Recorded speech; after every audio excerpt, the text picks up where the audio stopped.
Chapter 72. Evil creature, watch my sword. Jian Yuan shouted lightly, then spread open both of his arms. The long sword on his back was immediately unsheathed, then transformed into a silver light and struck towards Lai Gu's head. I really can't eat anymore. Gluttonous monster is really a big eater. Burp. Lai Gu couldn't help but burp, causing Jian Yuan's brows to wrinkle. Why does this dog's expression look so much like a human? Looking around, it seemed like a battle had just taken place. Just when Lai Gu was preparing to insta-kill his opponent, a human figure appeared in the sky once again. The figure descended from the sky with a loud bang, causing a huge crater to appear on the ground. That flying sword was actually stepped on by that person, and what's more, it was stepped on by a high heel. Lai Gu slightly raised his head. I'll give this appearance 90 points.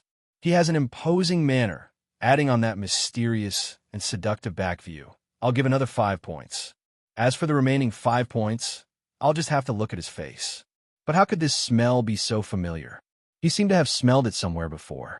Young lady, what are you doing? Jian Yuan asked gravely. The clothes that the woman in front of me is wearing is a bit exaggerated. It could be seen that she was wearing a golden mask, and her long hair was tied into a ponytail. That attire, why does it look like a high school student's school uniform? The little blue skirt was rather short, and the pair of red boots that she was wearing gave her a queen-like appearance. How can you bully a dog? You even made it bleed. Lai Gu, Jian Yuan was speechless. Miss, you have misunderstood. I didn't. Before Jian Yuan could finish speaking, Lai Gu let out a whimper and immediately fell onto the ground, looking as if he was about to die. When he saw the girl who turned her head around, Lai Gu was startled. Isn't this his honor's sister-in-law? Although Lai Gu was wearing a mask, he was still unable to hide from Lai Gu's dog eyes. That's right. The person who came was precisely Qing Yutong. In actuality, she had also discovered the existence of Caesar a long time ago, and only after her brother-in-law and big sister had turned off the lights did she go out of the house, and just so happened to see that the shadow was secretly running away, so she followed all the way here. Seeing that the McDonald's was still in business, she went into the McDonald's to buy a McFlurry, and when she came out of the McDonald's, she discovered that she had lost him, and only after searching for a long time did she finally find him. He didn't expect to see a dog abuser. It was really hateful. The dog was beaten to this state. Blood kept flowing out of its mouth. How pitiful. Miss, may I know your name? Qing Yutong rubbed onto Lai Gu's head, and the latter's face was filled with comfort. His honor's sister-in-law is indeed extraordinary. Her hands are so soft. Qing Yutong snorted, then said gravely, You can call me Pretty Girl Warrior. Punishing evil and promoting good is my specialty. She must be a Chinibyu girl who has been poisoned by cartoons. Punishing evil and promoting good? Your evil is right behind you. Jian Yuan was also a little stunned. Sailor Moon warriors? All right, listen to me. You've really misunderstood. This dog is not an ordinary dog. It's definitely a vicious beast. I was just about to clean it up. Lai Gu fell onto the ground and moaned powerlessly. It seemed to be saying, How can a dog like me still have any lethality? He is lying. Looking at how miserable Lai Gu was, Qing Yutong snorted. I hate people like you who beat dogs the most. Hypocrites, draw your sword. Miss, this dog was alive and kicking just now. Don't be fooled. Besides, my sword is still under your feet, Jian Yuan said in embarrassment. Qing Yutong kicked the sword under her feet back to Lai Gu. If you want to keep your dog's life, you have to pass through me first. Jian Yuan was having a headache. Why is this miss so persistent? To protect a vicious beast. If I were to leave, what should I do if this miss gets attacked? If I were to uncover this dog's true face, this miss would still fall in love with me. This is truly killing 2 birds with 1 stone. Miss, what do I have to do for you to believe my words? I only believe in the facts in front of me. To actually bully a dog, you are a bad person. Lai Gu felt that what his honor's sister-in-law said was right. I am a bad person. Jian Yuan had never seen this kind of girl before. Miss, I am a cultivator. Seeing that a vicious beast is here, I had no choice but to subdue it. If I have offended you in any way, I hope that you can forgive me. Jian Yuan said gravely. I definitely have to subdue this vicious beast, so I might as well just knock her out. I hope that this miss will not blame me. Qing Yutong twisted her neck, then shrugged her shoulders. Come. Miss, sorry for offending you. Jian Yuan said lightly, and his body gradually faded. His speed. When Jian Yuan reappeared, he was already behind Qing Yutong, and with a chop his hand, he wanted to knock Qing Yutong out. However, when the chop his hand chopped down, it only chopped onto the air. To be more precise, it chopped onto Qing Yutong's shadow. This caused Jian Yuan's gaze to become serious, and he prepared to dodge, but it was already too late. The back of his head fell to pain, and he fainted. Qing Yutong clapped her hands. Competing with me in speed, you're truly looking for shit in the toilet. Lai Gu's mouth was wide open. His honor's sister-in-law actually has this kind of strength. This is simply 666. However, wasn't she in Qing Yutong? Why did she suddenly appear here? Little darling, do you want big sister to send you to the hospital? Qing Yutong found a rope from God knows where and tied Jian Yuan up, then hung him on a tree. Only then did Qing Yutong arrive in front of Lai Gu. Lai Gu did not want to go to the hospital. He slowly stood up and had an expression that said, even if I die, I don't want to be treated. Qing Yutong could be seen grabbing onto Lai Gu's tail. You can't leave. If you leave, you will die. Dragging Lai Gu along, Qing Yutong walked towards the pet hospital. Lai Gu's heart was filled with despair. Your Honor, quickly come and control your sister-in-law. She is simply too savage. She actually dragged me all the way here, and she even said that she's a dog lover. That is all nonsense. When Lai Gu came out from the pet hospital, an iron chain was tied around his neck, and the iron chain was even that super thick kind. Da Huang, I saved your life today. In the future, follow me and eat and drink well. Qing Yutong said happily. If I remember correctly, Big Sister is most afraid of big dogs. Lai Gu's eyes were filled with despair, but he did not dare to be disrespectful towards Qing Yutong. Da Huang, why did you even paint your nails with color? And it's even red. So sissy. Your previous owner was so perverted. Qing Yutong held on to Lai Gu's hand and walked on an empty street. It was too uncoordinated. Lai Gu was very tired. They're all just my maids. Your Honor, save me. Your sister-in-law is going to strangle me to death. If I were to be seen by his honor like this, where would I even have any face left? No, I definitely can't. I have to run. Lai Gu could be seen sprinting and instantly breaking free from Da Huang's grasp. Qing Yutong snorted. Here comes another one who is competing with me in speed. Da Huang, you won't be able to escape from me. Just obediently accept your fate. Lai Gu felt that his honor's wife is much better now. She is so gentle. This sister-in-law is simply too savage. This Da Huang seems to have some skills. He actually disappeared. Qing Yutong stood at the intersection and looked around. Master, perhaps what that person said is true. That dog is a ferocious beast.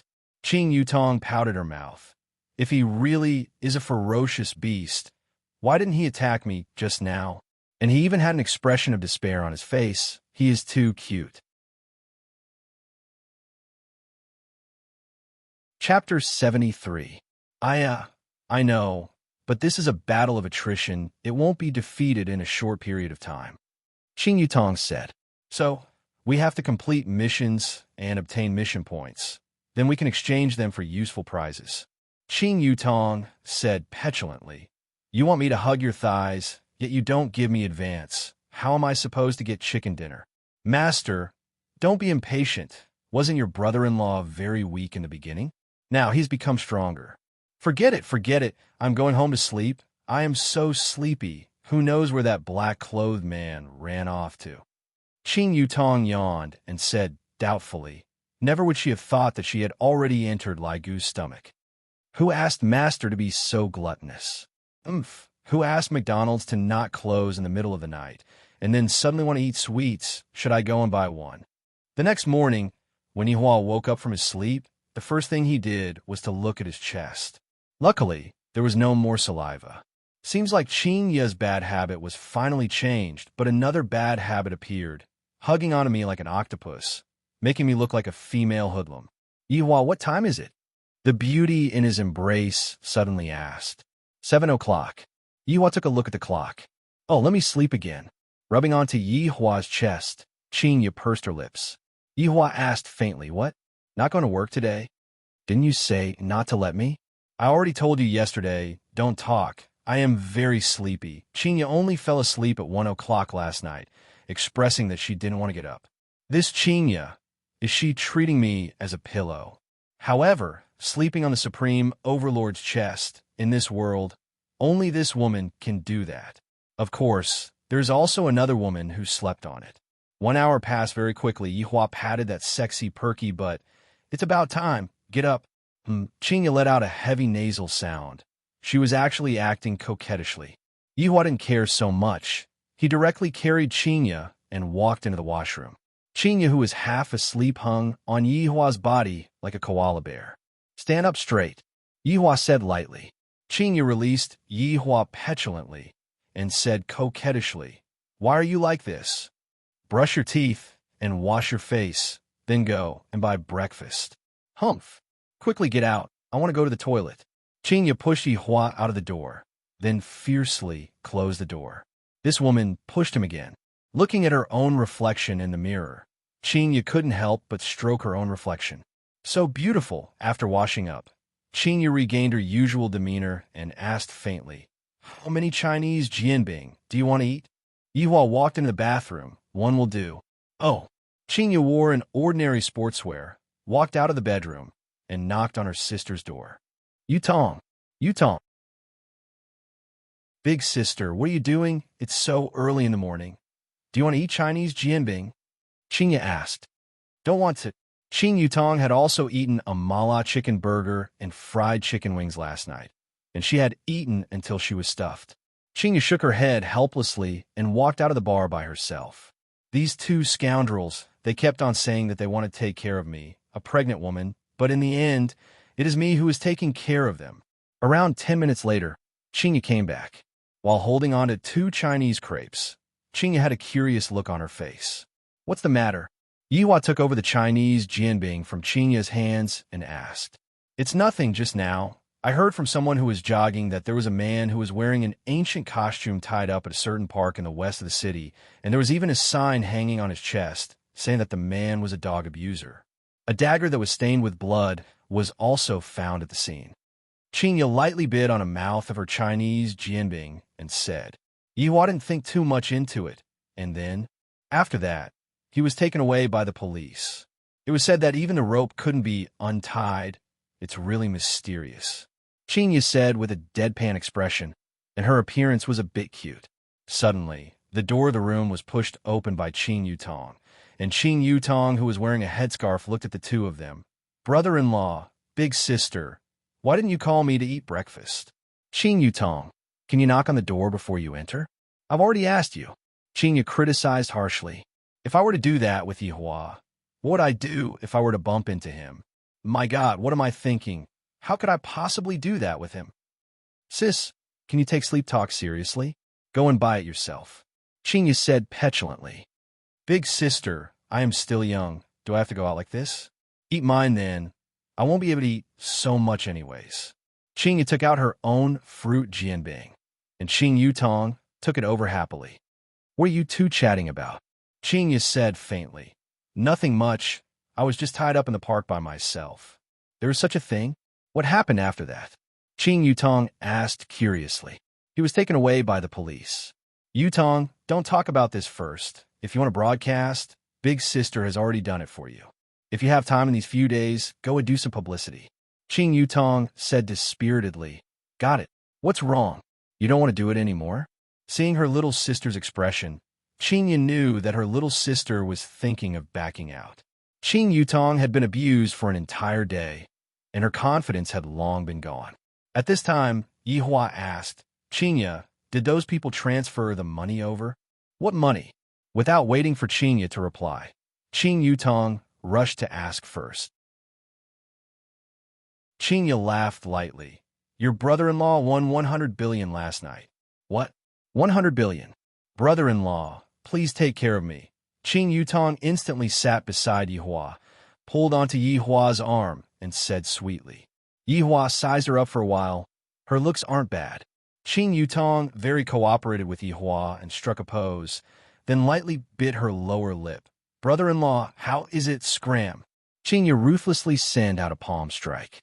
Qing Yutong rubbed her head and said pitifully, Big sister, why are you being so serious? I was just joking. Qing, I am asking you a question. Has the money arrived yet? Yihua asked faintly. Yihua, those people won't give you money. In an instant, Qing Yutong was in a bad mood. Who is so arrogant to not pay the money after losing? Tell me. I will go and check the accounts. Not paying? Yihua smiled lightly. At that time, it won't just be a matter of paying back the money. Just when Qingya was about to continue speaking, her phone suddenly rang. Looking at the caller ID, it was actually her father who called. Qingya let out a breath and answered the call. Qingya, what was going on last night? Qing Huaxian questioned on the phone. I received a call from Xiao family early in the morning today. My daughter actually gambled with them. Is she crazy? Most importantly, she even won. Qingya didn't expect that her father would actually ask her with this kind of tone, and her mood immediately became bad. Nothing much. I just won 100 billion. Qingya said faintly. Chapter 74. A loss is a loss. It's up to them whether they want to give it or not. As for that Long Out Yen, who knows where he went? Qing Huaxian was fuming with anger. I'm telling you, let's just forget about this matter. Don't even think about the money. Hurry up and apologize to Long Out Yen and ask your sister to work in the company. Don't idle around every day. Apologize? Dad, if you want to go, you go. I'm hanging up. Qingya immediately hung up the phone. Father really changed. He wasn't like this in the past. Qing Yutong held on to her big sister's delicate hand and consoled. Big sister, don't be afraid. Qingya let out a deep sigh and took a look at Yihua, who was at the side. This fellow didn't even say a single word of consolation to me. Suddenly, the phone rang again. Qingya thought that it was her father who called her again, but in the end, it was actually the head of the company's finance department who called her. An excited inquiry sounded from the phone. CEO Qing, the company's account has an additional 50 billion. This? 50 billion? Whose is it? Qingya was startled and didn't come back to her senses for a moment. 50 billion, that's cash. It's someone called Wang Debao.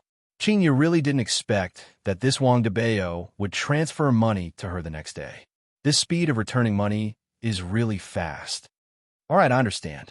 CEO Qing, is this all right? The finance head was a bit nervous. This sum of money was equivalent to the price of the entire company. I'm fine. After hanging up the phone, Qingya was still a bit in disbelief. Based on Wang family's strength, they could completely disregard this matter, but I didn't expect that this Wang Debao would be so forthright as expected of a prodigal son. Wang Debao's squandering would always bring him benefits. Even if it was this time, Wang Debao was indirectly hugging onto Yihua's thigh. Qingya, who returned the debt? Yihua asked curiously. Just now, I was still thinking about how to step on the debt to make it interesting. It's Wang Debao. Him? Not bad. Yihua said faintly. I have a whole new level of respect for that Wang Debao. 50 billion is not a small sum of money, and to be able to settle it in such a short period of time, he has some ability and is also a man of his words. He is not a bad human. Qing Yutong asked dumbfoundedly, Big sister, did you receive 50 billion already? Yes. Qing Yutong immediately hugged on her big sister's thigh. Big sister, isn't Yutong very obedient? You? I have to take a look. Qingya snorted. Sis, in the future, Yutong can only rely on you and brother-in-law. I won't leave even if you beat me to death. This was an iron rice bowl, and he had to hold on to it. In the future, he wouldn't have to worry about food or clothing, and he could just eat and wait for death. How happy would that be? Yihua went silent for a while, then said, Qingya, give that Xiao Yi a call and tell him to return the money within 3 days. If not, he will have to bear the consequences. Yihua, forget it. Qingya was a bit worried. Right now, I have already returned half of the money, and this is already the best result. Logically speaking, if I were to return this 50 billion, the effect would be even better. Yihua just didn't like Qin Ye's habit of being afraid of this and that. On this point, Qin Yutong was even worse off. Yutong, come and fight. We'll only give them 3 days. All right, I will call. Qin Yutong would not have so many misgivings. A debt owed must be paid back. A life owed must be paid back. No matter what, Qin Yutong was a movie queen in the entertainment circle, and there were quite a few big figures who called her, and of course that included Xiao family. Thinking back then, this Xiao even had some thoughts towards me. He called Xiao Yi directly, and Xiao Yi was also very curious as to why this movie queen would suddenly call him. Could it be that she has thought things through and is preparing to offer herself to me? Yutong, what's the matter? Xiao Yi asked. Return the money. Xiao Yi, Yutong, when did I owe you money? You couldn't have remembered wrongly, right? 50 billion. I will give you 3 days' time. Qin Yutong didn't give Xiao Yi any face and directly went straight to the point. Speaking of the 50 billion, Xiao Yi immediately knew what was going on. Yutong, what matter can't we talk about properly? What is there to talk about with you? Quickly return the money. If you don't return the money, then just wait for me to come and trample on your debt. After finished speaking, Qin Yutong hung up the phone, then raised her eyebrows towards Yihua, seemingly saying how was her performance. Qin Yi held onto her forehead. These two people are truly not afraid of anything, to even dare to trample on Xiao family's money. Brother-in-law, when the time comes, bring me along to trample on your debt. Qin Yutong was already rubbing her palms together. Yesterday night was not enough to satisfy her craving. The other party was too weak. In actuality, the other party from yesterday night was also not weak. He was also a well-known figure in the cultivation world. Just that, he met with the beautiful girl warrior, this Chinibu girl who was poisoned by cartoons. This kind of matter is still not up to us. Yihua said gravely, if I have to personally take action for everything, then what's the use of having subordinates? Are those strong people who personally take action really strong people? Perhaps they are just trying to get a sense of existence. Big sister, look at brother-in-law. He is starting to act cool even though he is not smoking. Qin Yutong said tenderly. She felt that what brother-in-law said was super cool. Qin Yi laughed bitterly, then said tenderly, all right, Yihua, don't mind it too much. If they don't want to return the money, we can't do anything about it. Yihua did not say anything. Some things do not need to be explained. There's no need to. I want to see how this Xiao Yi is going to choose. After all, the lives of his entire family are at his whim. Right now, Xiao Yi was currently sitting on the plane back to Zijin City, completely unaware of the seriousness of the matter. And Nangong Cini, who was beside him, didn't think much of it. Thus the two of them didn't take it seriously. After eating breakfast, Yihua and his sister-in-law started playing games again. Qin Yi made some fruits and sat at the side, watching the two of them play. Feeling like she was a servant, she bought a computer and joined in as well. As expected, Gaohai City's famous cold and elegant female CEO was also led astray. If she were to give birth to a child, she would be able to eat chicken dinner. The addition of his wife undoubtedly increased the difficulty of the game for Yihua. Qin Yi was originally a woman who refused to admit defeat, and that serious appearance of hers made it seem as if she was having a meeting, and furthermore, she was even giving out orders. In a blink of an eye, she had turned into a female strategist. Yihua was still very gratified. Qin Yi still has the ability in this aspect, not bad. On the other side, Wei Chong encountered his first date in his life and was currently pondering on how to go out. After all, it was a date with Xiao Tang, and it seemed like he was also attending her classmate's birthday party. All of these are secondary. The main point is how I should go out and not throw his honor's face. I remember the idol drama that I watched last night. The male lead still had to dress up before going out. I can learn from him. Wei Chong could be seen taking out a facial mask and pasting it on his face. Then turning on his computer, he began learning how a man should dress up. Moisturizer? I still have to use this? Foundation? Thrush? This is too sissy, right? I don't want to be like Lai Gu who painted his nails with nail polish. Lai Gu. Fuck, that was not painted by me. It was painted by my woman. At this time, Wei Chang's phone rang. Without even thinking, he knew that it was Xiao Tang. His honor wouldn't call me. and even more so, other people wouldn't call me. The phone is just a decoration, but recently, it wasn't just a decoration anymore because Xiao Tang would call me from time to time and ask me about it.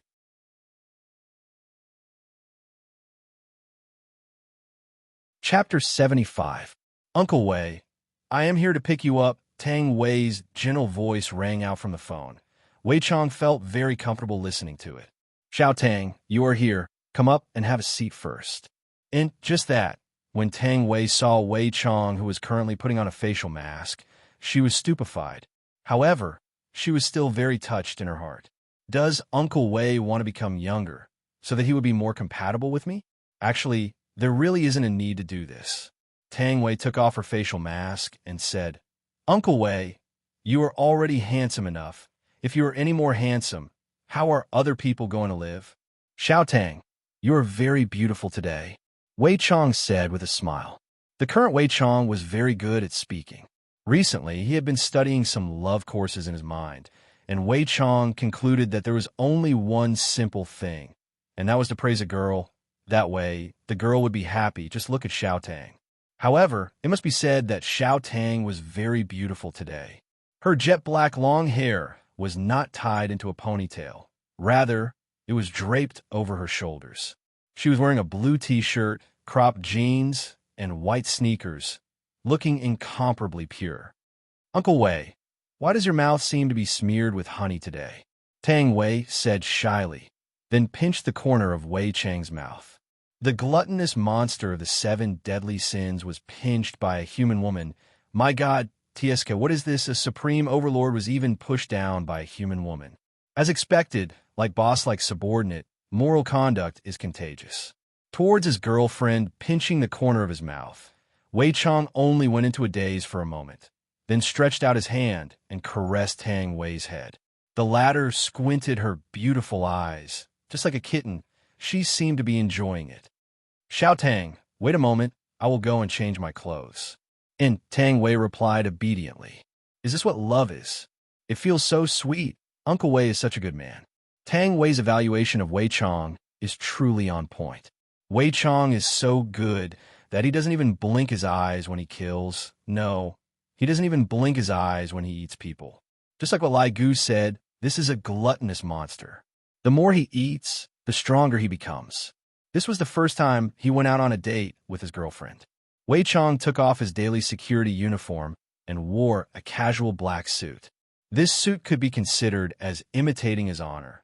Just that, he bought it 3 years ago, and he had never worn it until now, because Wei Chang's life was very simple.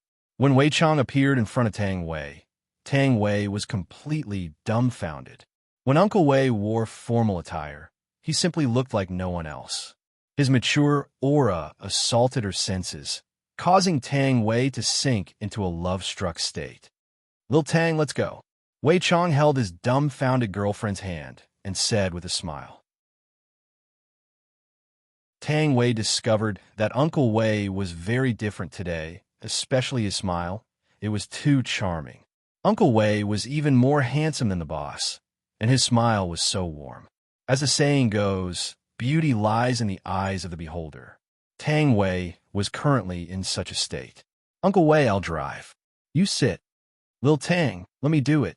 Uncle Wei, are you sure? Of course, Uncle Wei's stamina is pretty good. Tang Wei instantly blushed. Uncle Wei actually knows how to flirt. Wei Chong could be seen riding on the little yellow bicycle, and Tang Wei was seen sitting on the back of the bicycle.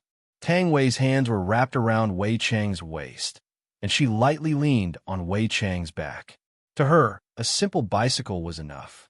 She would rather sit on a bicycle and laugh than sit on a BMW and cry. With Tang Wei's looks, don't mention a BMW. She can even cry in a Bentley. Wei Chong was mature and handsome, while Tang Wei was pure and beautiful. The two of them were a perfect match. Coincidentally, the place where the birthday banquet was being held this time was the Pin 1 clubhouse. After placing the little yellow bicycle at its rightful place, the two of them walked towards the Pin 1 clubhouse. Tang Wei's hands were hugging onto Wei Chang's arm, and her beautiful face was brimming with a blissful smile. Wei, over here. From afar, Fong Qian waved her hand and shouted.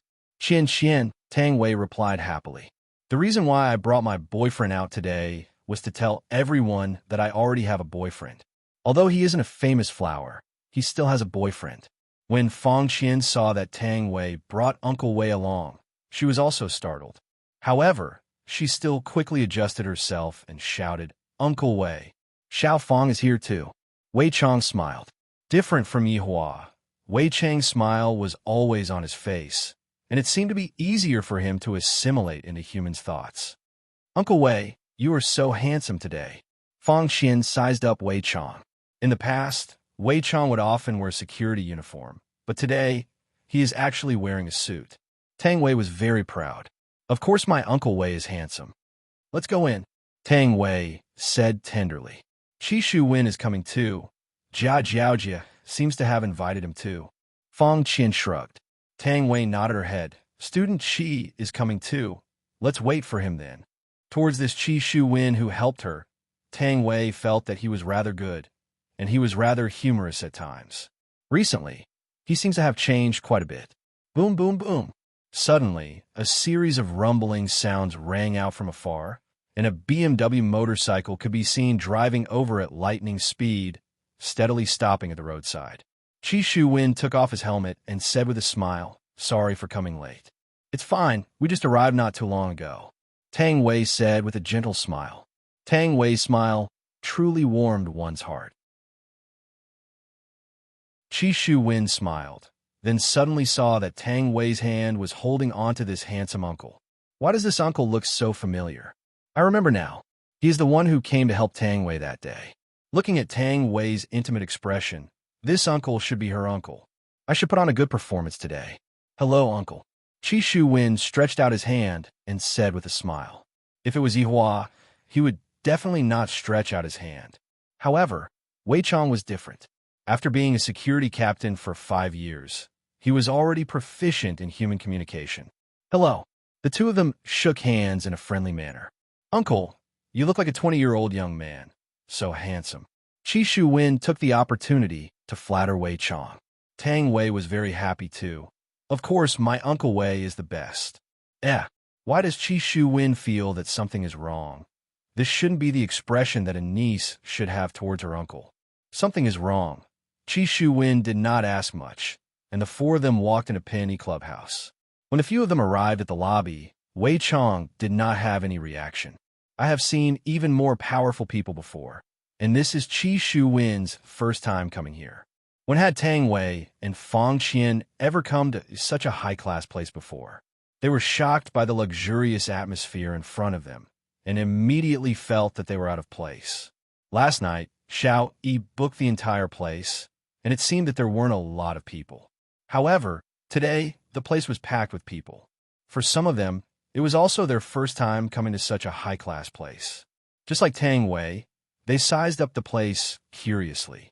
Meanwhile, those men and women who were dressed in Western suits and leather shoes revealed out a deep look of disdain. They felt that the rules of this Penny Clubhouse should be changed. Not just any Tom, Dick, and Harry can come here. "Which room is Jia Jiaojian?" Qi Shu Wen asked. Fang Qian took out her phone and took a look at her WeChat. "Room 10.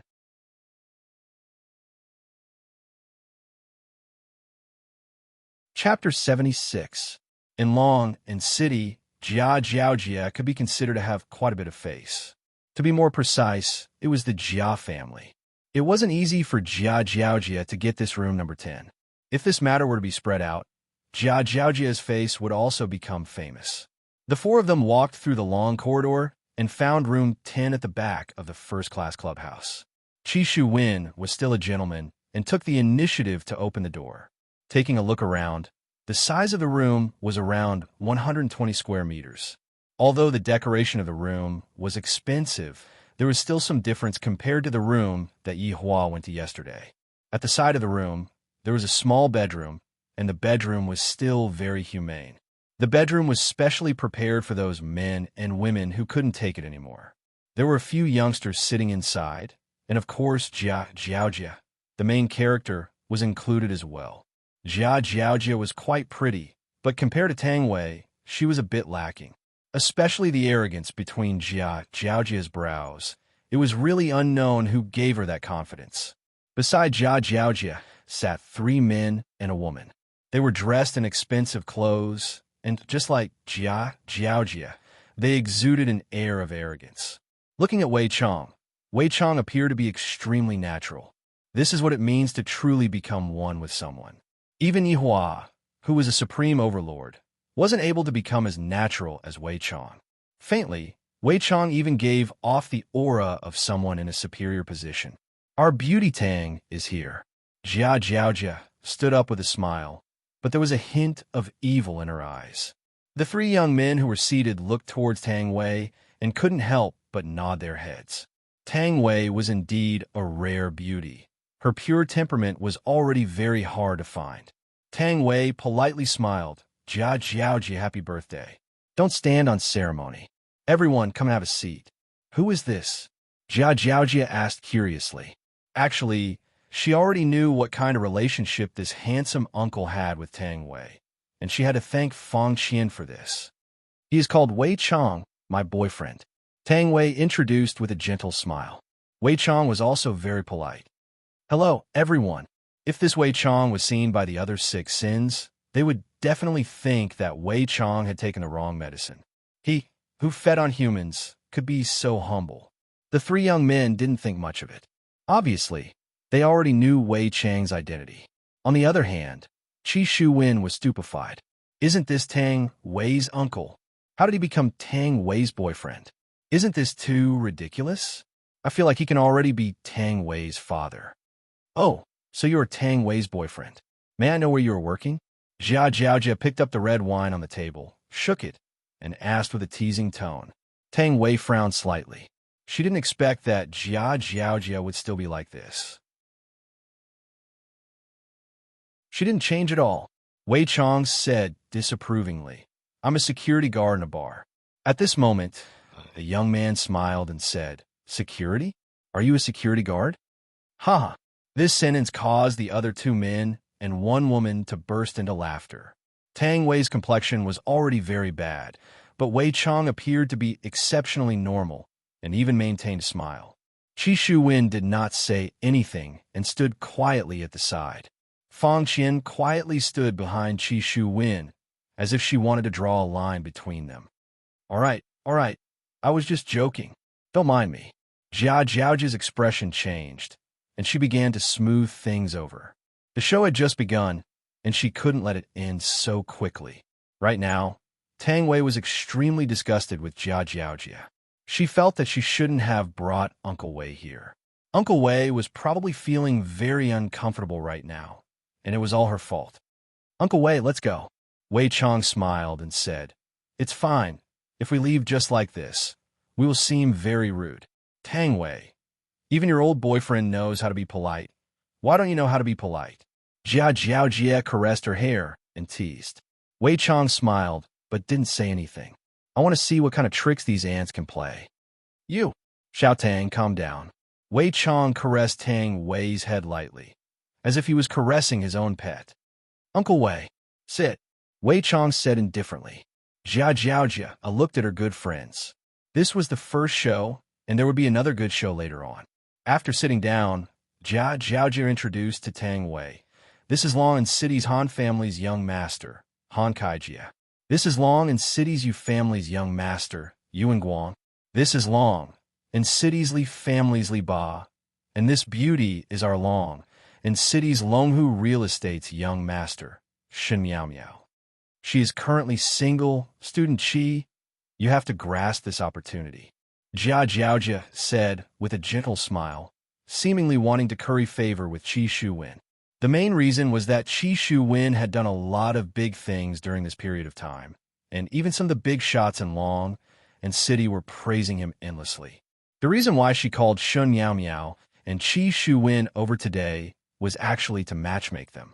Qi Shuwen laughed dryly and nodded his head politely towards Shen Miao Miao. The latter also smiled sweetly. Tang Wei, who do you fancy? Tell me. I guarantee that you will have a good life in the future. Jiaojia started to make things difficult for Tang Wei again. This was completely not putting Wei Chang in her eyes. to make his girlfriend look bad in front of Wei Chong. To put it bluntly, Jia Jiaojia was just a pimp, and the three rich young masters were the clients, while Tang Wei was the mistress. Tang Wei was not someone who was easy to provoke. She slammed the table and shouted, "Jia Jiaojia, what do you mean by this? Tang Wei, this uncle is really not suitable for you. Big sister is just thinking for you. You're going to graduate around this time next year, right? Where are you going to go? Are you still going to work in a bar? Look at Fang Qian. She will be able to intern at a company under the Han family soon. I'm also doing this for your own good. There are 3 such big companies. You can choose from them." Tang Wei immediately looked towards Fang Qian. She did not understand why her best friend would follow them and even enter the Han family's company. She could only imagine the price. Han Kaiji's lips curled up into a smile. Although this Fang Qian was not as pretty as Tang Wei, she was still a virgin. He could still use her to play with. For a vain woman like her, if he gave her a little benefit, she would crawl and kneel down. Looking at this Tang Wei, she would probably feel better if she kneeled down. "Student Tang, how about this? I will also introduce a job to this uncle. You can come in my company." Li Ba was the first to make a move. He heard from Jia Jiaojia that this Tang Wei was still an original and could be invested in. Tang Wei was so angry that her chest was heaving up and down. If not for Uncle Wei holding her down, she would have already flipped out. "Tang Wei, don't be so unappreciative. This kind of opportunity is hard to come by." Jia Jiaojia mocked. She actually sat on Yu Wenguang's lap. Qi Shu Wen did not even want to look anymore. These rich people were really abnormal. He heard that this Jia Jiaojia was someone else's fiancée. Bang! Right at this moment, the door was suddenly pushed open. A young man dressed in ordinary clothes walked in. His expression was calm, but his gaze was filled with ruthlessness. Yu Wenguang patted Jia Jiaojia's, but instead with a smile, "Your fiancé is here." Jia Jiaojia did not place the person in her eyes at all. "He's just a piece of trash. My parents must have been blind to actually get engaged to him back then."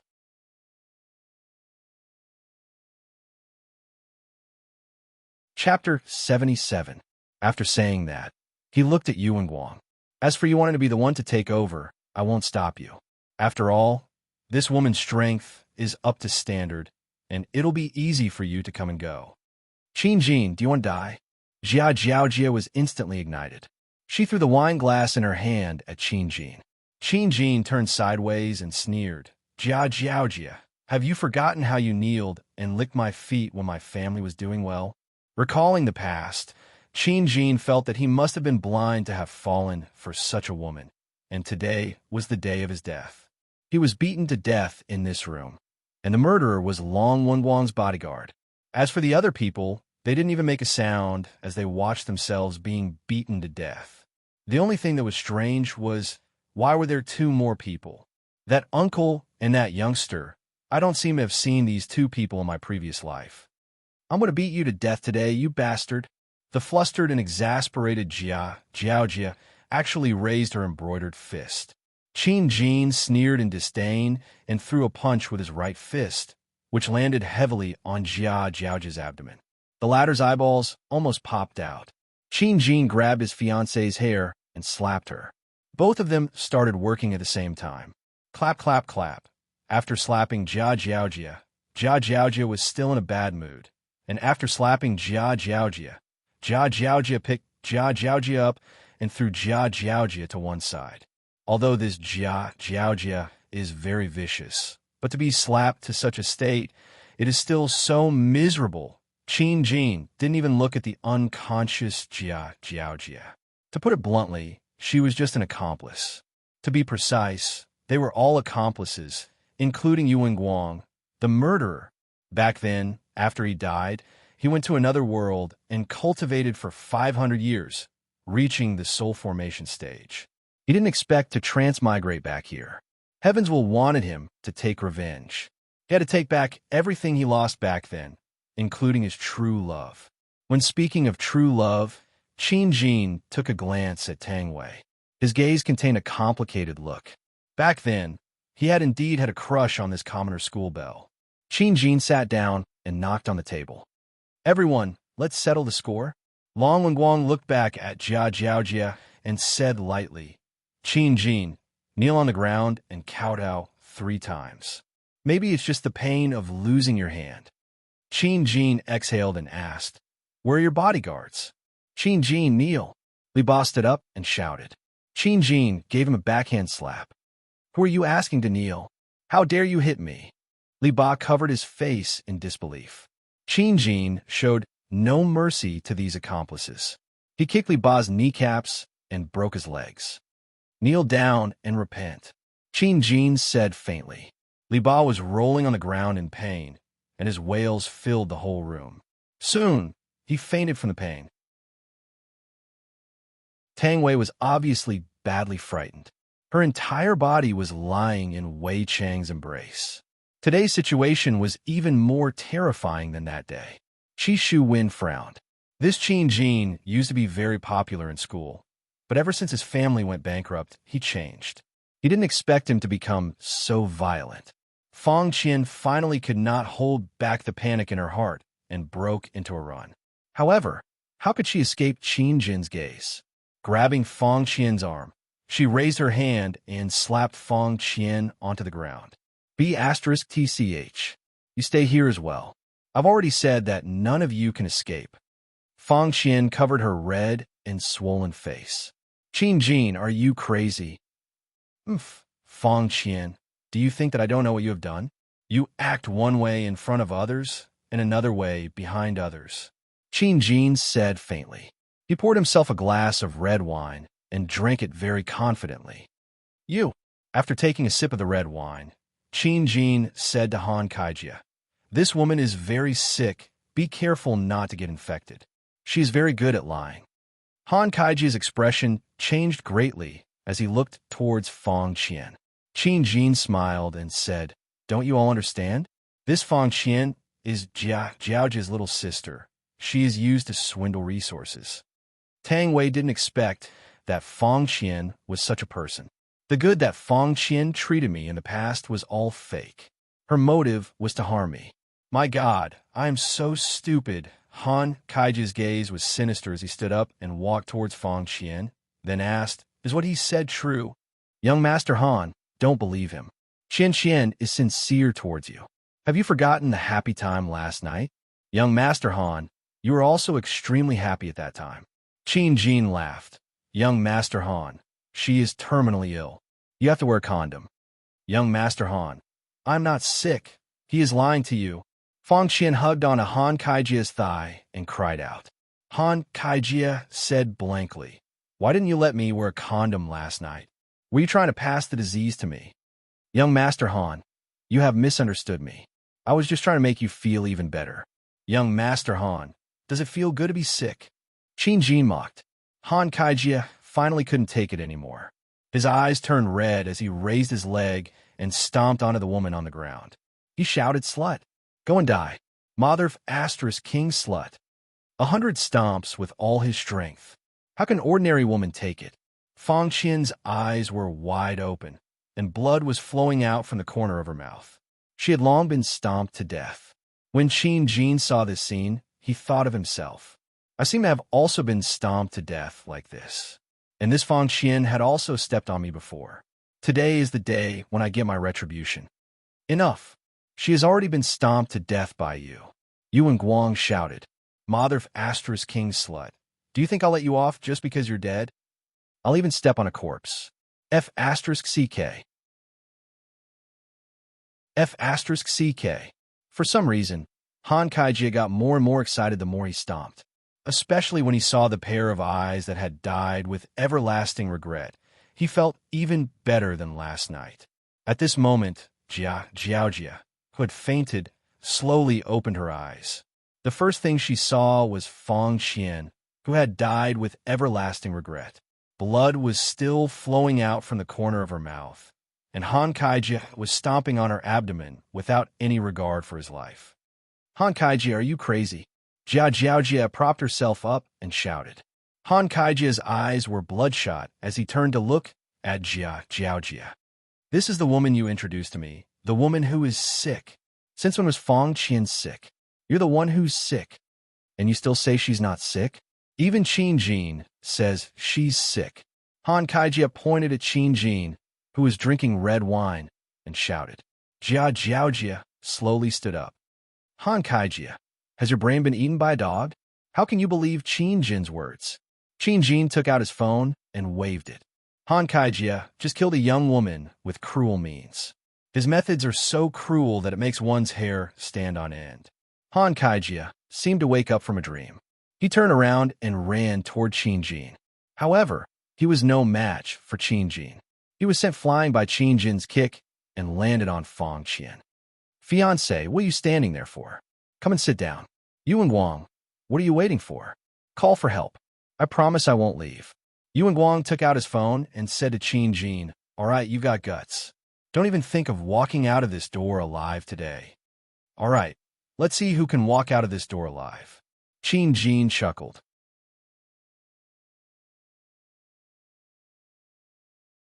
Chapter 78. I'm ashamed that I still regard you as my true love, but you're lying in someone else's arms. All women in this world are the same. Qi Shuwen didn't say anything. He had no intention of interfering. Shen Miao Miao, who was at the side, was actually very scared, but she didn't know what to do. If she knew it would be like this, she wouldn't have come today. Wei Chong hugged Tang Wei and comforted her softly. He did not have any intention of leaving. Not long after, 5 burly men walked in. Qin Jin turned around and glanced at them. Of course, he remembered the faces of these 5 people. Back then, they were the ones who trampled on him until he was on the verge of death. And these people were the ones who stepped on him from behind. And Shen Miao Miao was the one who stepped on the last one. Yuan Guang shouted in a deep voice, kill him. Yes, boss. The 5 burly men clenched their fists and looked at Qin Jin. How could an ordinary human be a match for them? They were cultivators, and their fists were deadly. Of course, Qin Jin knew this, but he was no longer the Qin Jin of the past. He was a powerful cultivator of the soul formation stage, and he could easily take their lives. Bang, bang, bang, bang, bang. Other than Wei Chong, no one could see Qin Jin's movements clearly. The 5 burly men flew out and turned into 5 corpses. Qi Shuwen's expression changed greatly. This man was stronger than him. Jia Jiaojia, Yuan Guang, and Shen Miao Miao were all dumbfounded.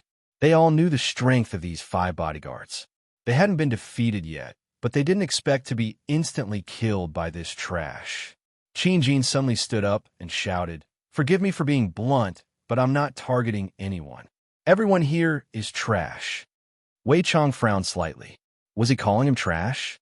Isn't this indirectly scolding his honor as trash? How could that be? There was only one outcome for insulting his honor, and that was death. How should he die? Let me think about it. Jia Jiaojia was a smart woman.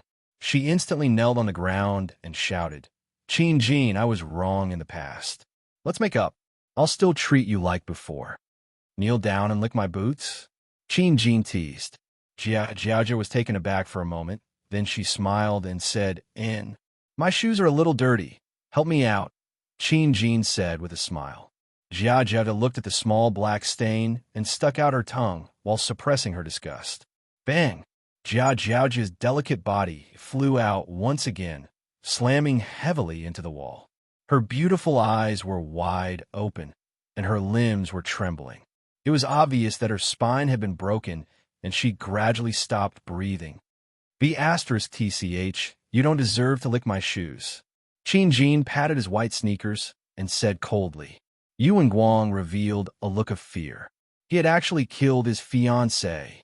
Savage to the extreme, Qin Jin knocked on the table and lightly said, someone should be coming at this time.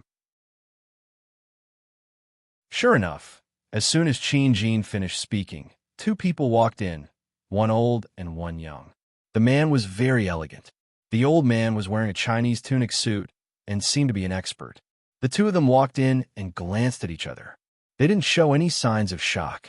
Qin Jin stood up. Master Bai, you know me? Bai Qi asked curiously. Of course.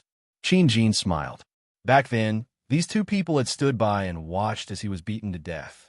The old man on the side lowered his head and said, Young Master Bai, This man is extraordinary.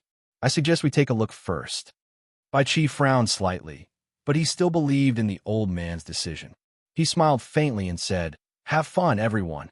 With that, he left the room. Qin Jin laughed softly. Wasn't the same back then? It was just that he had the upper hand this time. "Young Master Bai, take me out," Yuan Guang shouted frantically. Unfortunately, the door was already closed, and he couldn't open it no matter how hard he tried. "Yuan Guang, stop shouting. No one will answer you even if you scream yourself hoarse," Qin Jin said calmly. Yuan Guang shouted in a low voice, "Qin Jin, how dare you kill me? My father will definitely not let you off. Your family has so many brothers.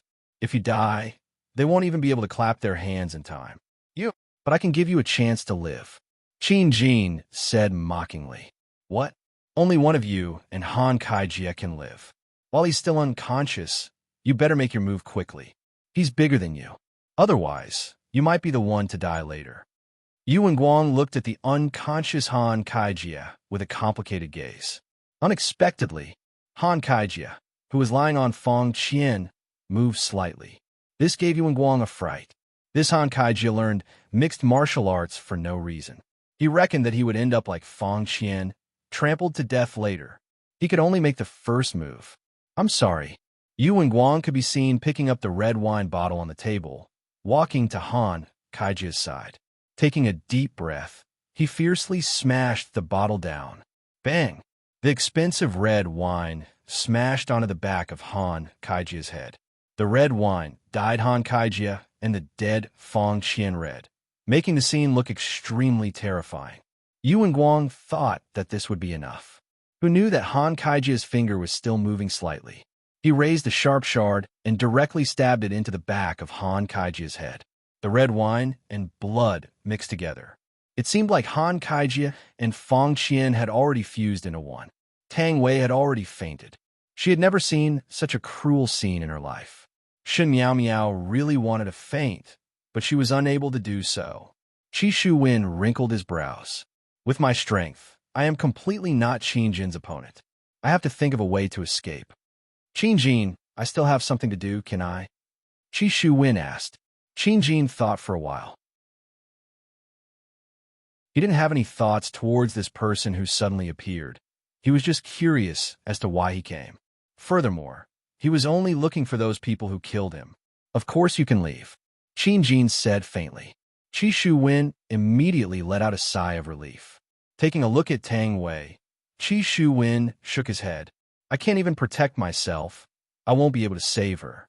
Shen Miao Miao immediately turned to him for help, as if begging him to take her out. Qin Jin smiled. "Don't make me change my mind." Qi Shu Wen was shocked and immediately left. This person was so terrifying, and he had to continue devouring to ensure his own safety. Other than Tang Wei, who had fainted, there were still 4 people alive at the scene. The rest were all dead. The thick smell of blood was so strong that even the air conditioner was unable to blow it away. All right, there was also Li Ba who had fainted. Wei Chong liked this taste very much, as if he had returned to the past. He admired this man's vicious methods, but it was a pity that he said the wrong thing. "Qin Jin, I don't know you. Can I leave?" Shen Miao Miao tried her best to remain calm, but her voice was still trembling. "Are you sure we don't know each other?" asked Qin Jin lightly. "Really? This is the first time I met you." Qin Jin laughed. It was indeed the first time he met Shen Miao Miao, but the scene back then was still lingering in his mind. Those rich people played with my dignity and even stepped on my dead body. And this Shen Miao Miao, under their jeering, also stepped on me. Even now, Qin Jin could still remember the expression that Shen Miao Miao had when she finished stepping on me. She was nervous and excited. Qin Jin let out a breath. It's still the same old rules. Only one of you can live.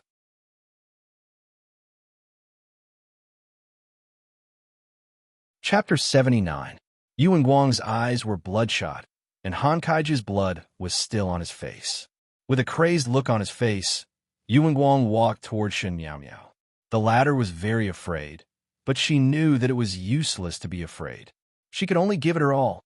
Shen Miao Miao lifted her leg and kicked at Yuan Guang's crotch. The fork in her right hand quickly stabbed at Yuan Guang's neck. Yuan Guang's aorta was instantly punctured.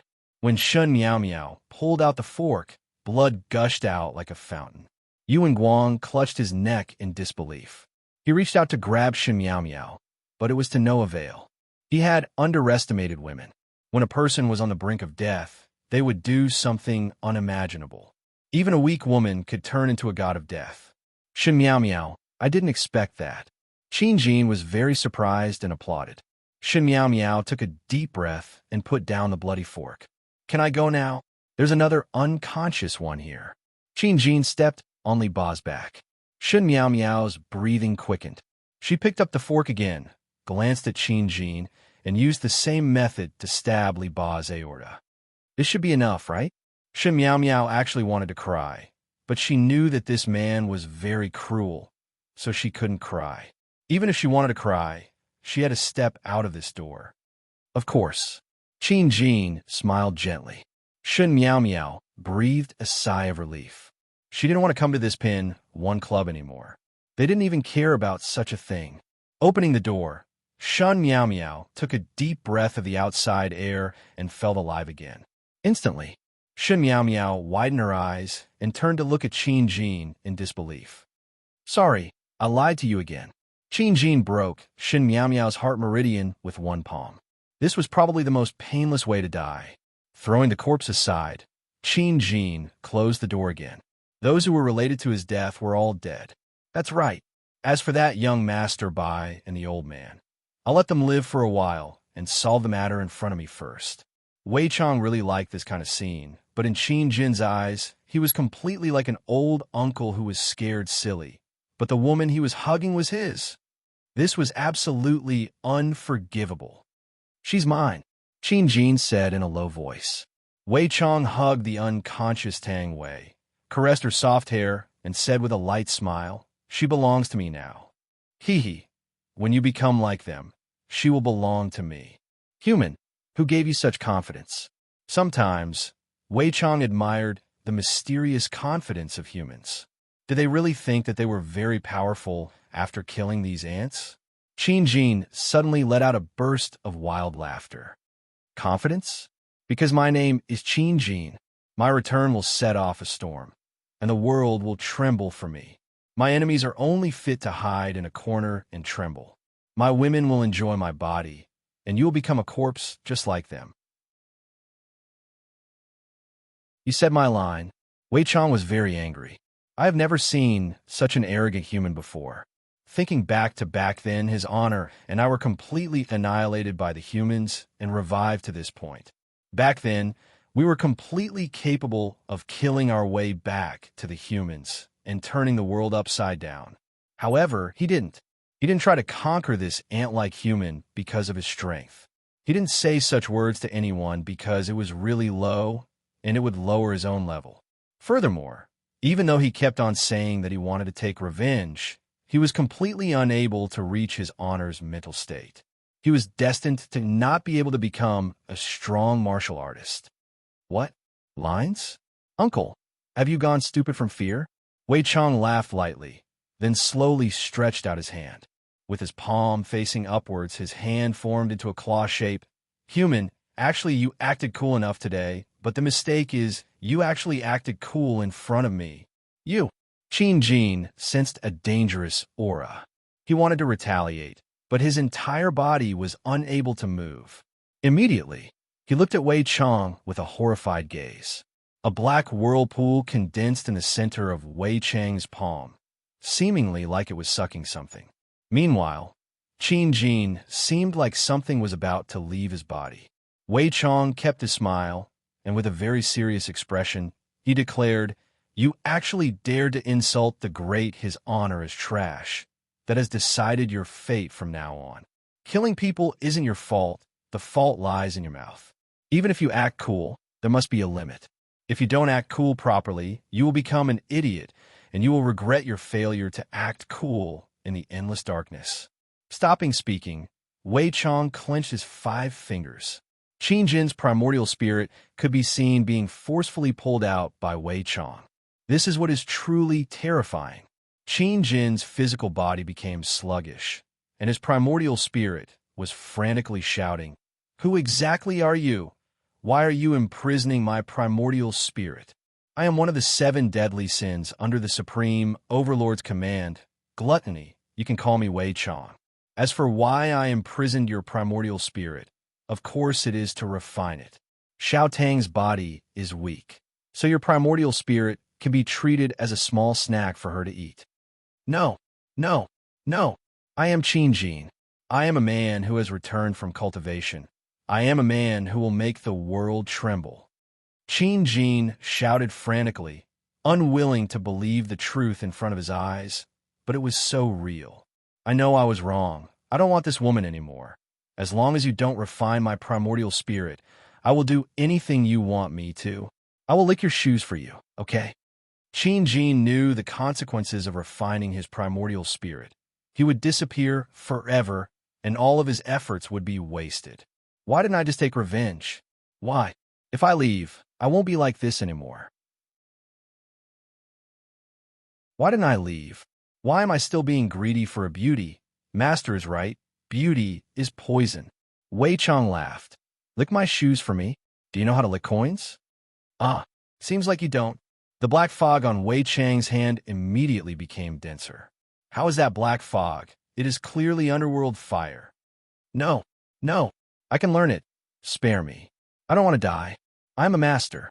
The begging voice disappeared within the underworld fire, and in just a minute, the primordial spirit was refined by the underworld fire. A black pearl could be seen floating on Wei Chang's palm, and after swallowing it, Tang Wei would obtain Qin Jin's cultivation.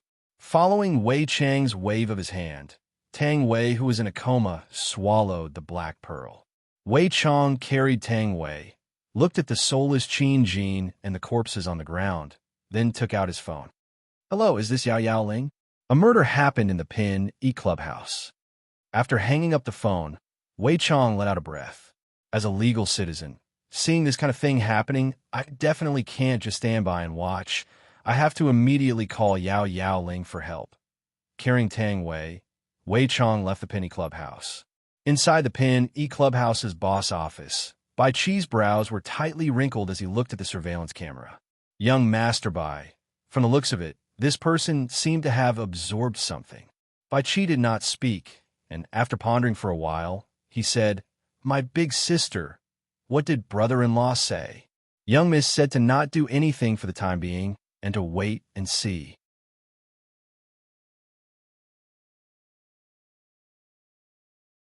Chapter 80. Last night, Miss ordered this lowly one to investigate overnight. This man is called Wei Chong. He is the security captain of Leisure Bar. The woman in his embrace is just a waitress in Leisure Bar, and the boss of Leisure Bar is called Yi Hua. He is the man who won 50 billion from young Master's brother-in-law last night.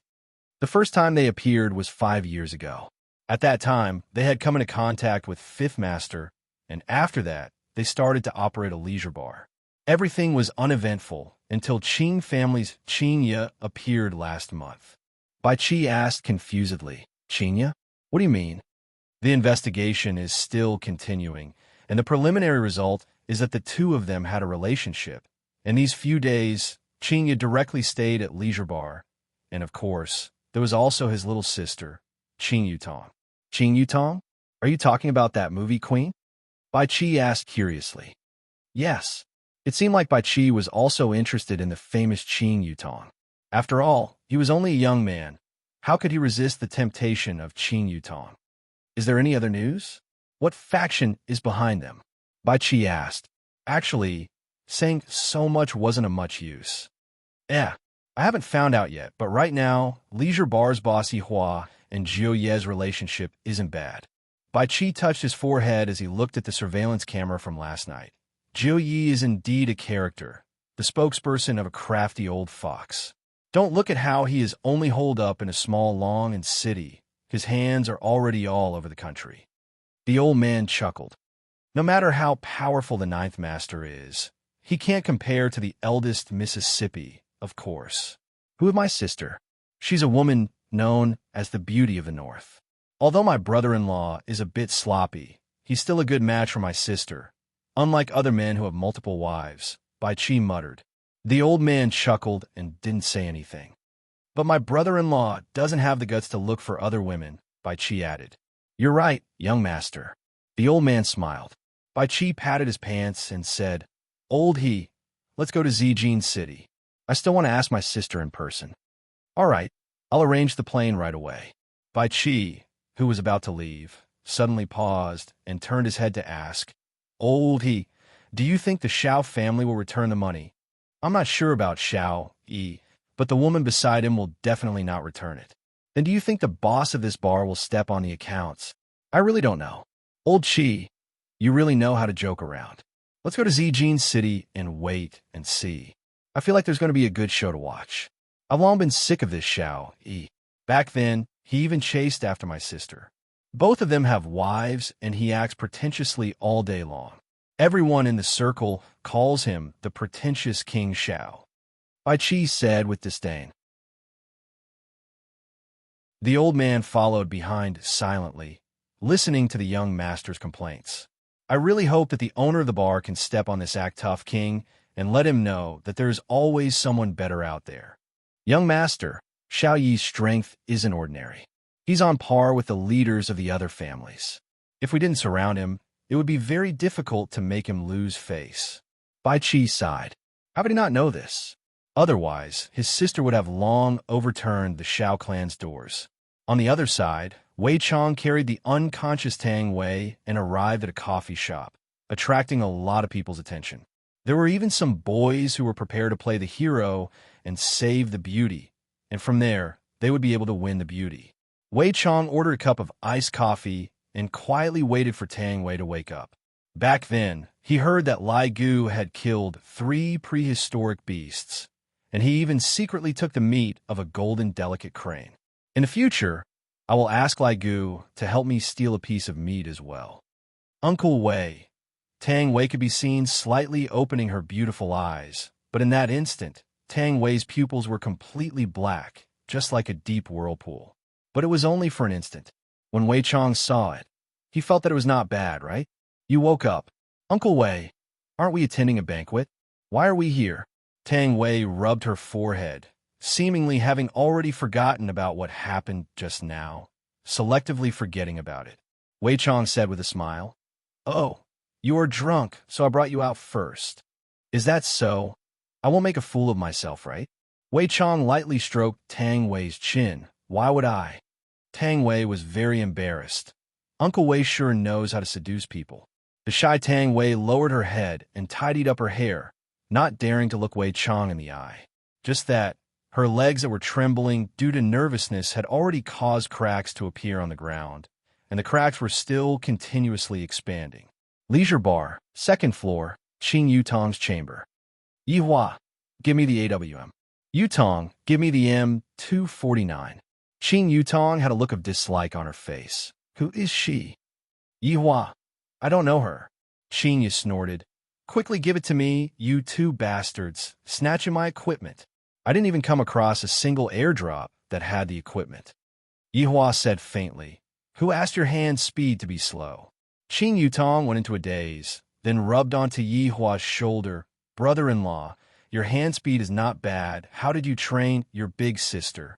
Yihua took a glance at Qing Yu. Qing Yutong's beautiful eyes opened wide. Your taste is too heavy, too perverted. I want to get off the car, Qing Yu shouted out gravely. Yihua, don't lead the little girl astray. The corner of Yihua's mouth slightly raised, then patted onto his sister-in-law's head. Little girl, listen to big sister properly. I will listen to brother-in-law. Qing Yutong placed both of her hands on her chin, opened her beautiful eyes, pouted her small mouth, and acted very cute. Qing Yu completely couldn't stand it anymore, raised her hand and slapped. Big sister, what are you doing? Qing Yutong rubbed onto her head, feeling very wronged, seemingly wanting her brother-in-law to make the decision. Yihua shook his head. Qing Yu, Yutong is already stupid enough. Don't hit her anymore. Brother-in-law you?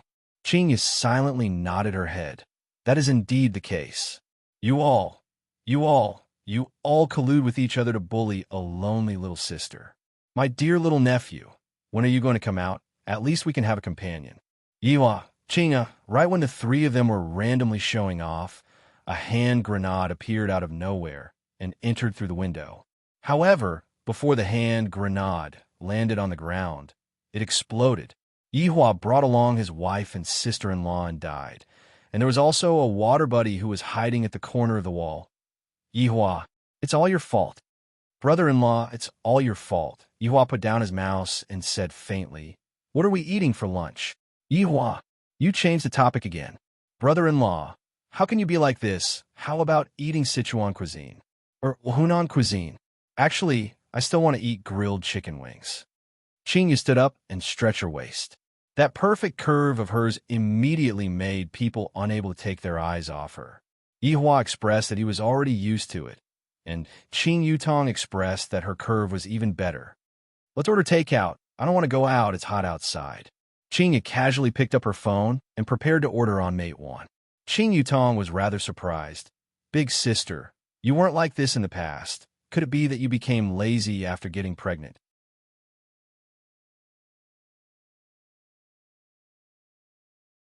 Chapter 81. Yihua said faintly, "What does it have to do with me?" Qingyu was too lazy to argue with Yihua and asked, "What do you guys want to eat?" "Lanzhou fried rice. Add an egg." Yihua said faintly, "It has been a long time since I ate Lanzhou fried rice." Qingyu let out a sigh of relief. "Luckily, I didn't order crayfish." "Let's eat crayfish tonight," Yihua added. Qingyu's face immediately darkened. Qing Yutong thought for a while. "Big sister, help me order a McFlurry. I want strawberry flavored and also 2 pairs of chicken wings." "You don't want to control your weight anymore?" Qingyu sized up Qing Yutong and asked. Qing Yutong stood up and turned around. "Do I still need to control my figure, brother-in-law?" "Not bad." Yihua had to give his sister-in-law a thumbs up. Other than the slight flaw in her personality, she is still very perfect. "Not bad, my ass." "Yihua, where are your eyeballs looking at?" "Oh, looking at sister-in-law," Yihua said faintly. "Brother-in-law, don't be like this. Big sister is still here. Then wait until she is not here." Qingyu knew that the two of them were teasing her, but she was still angry. "All right, I will make space for you guys then." Just like this, the daily quarrel started again. Yihua shook his head helplessly. Qingyu's mental state still needs to be trained. If she gets angry just like this, if she gets provoked by the enemy a few times, wouldn't she fly into the sky? Big sister has such a bad temper.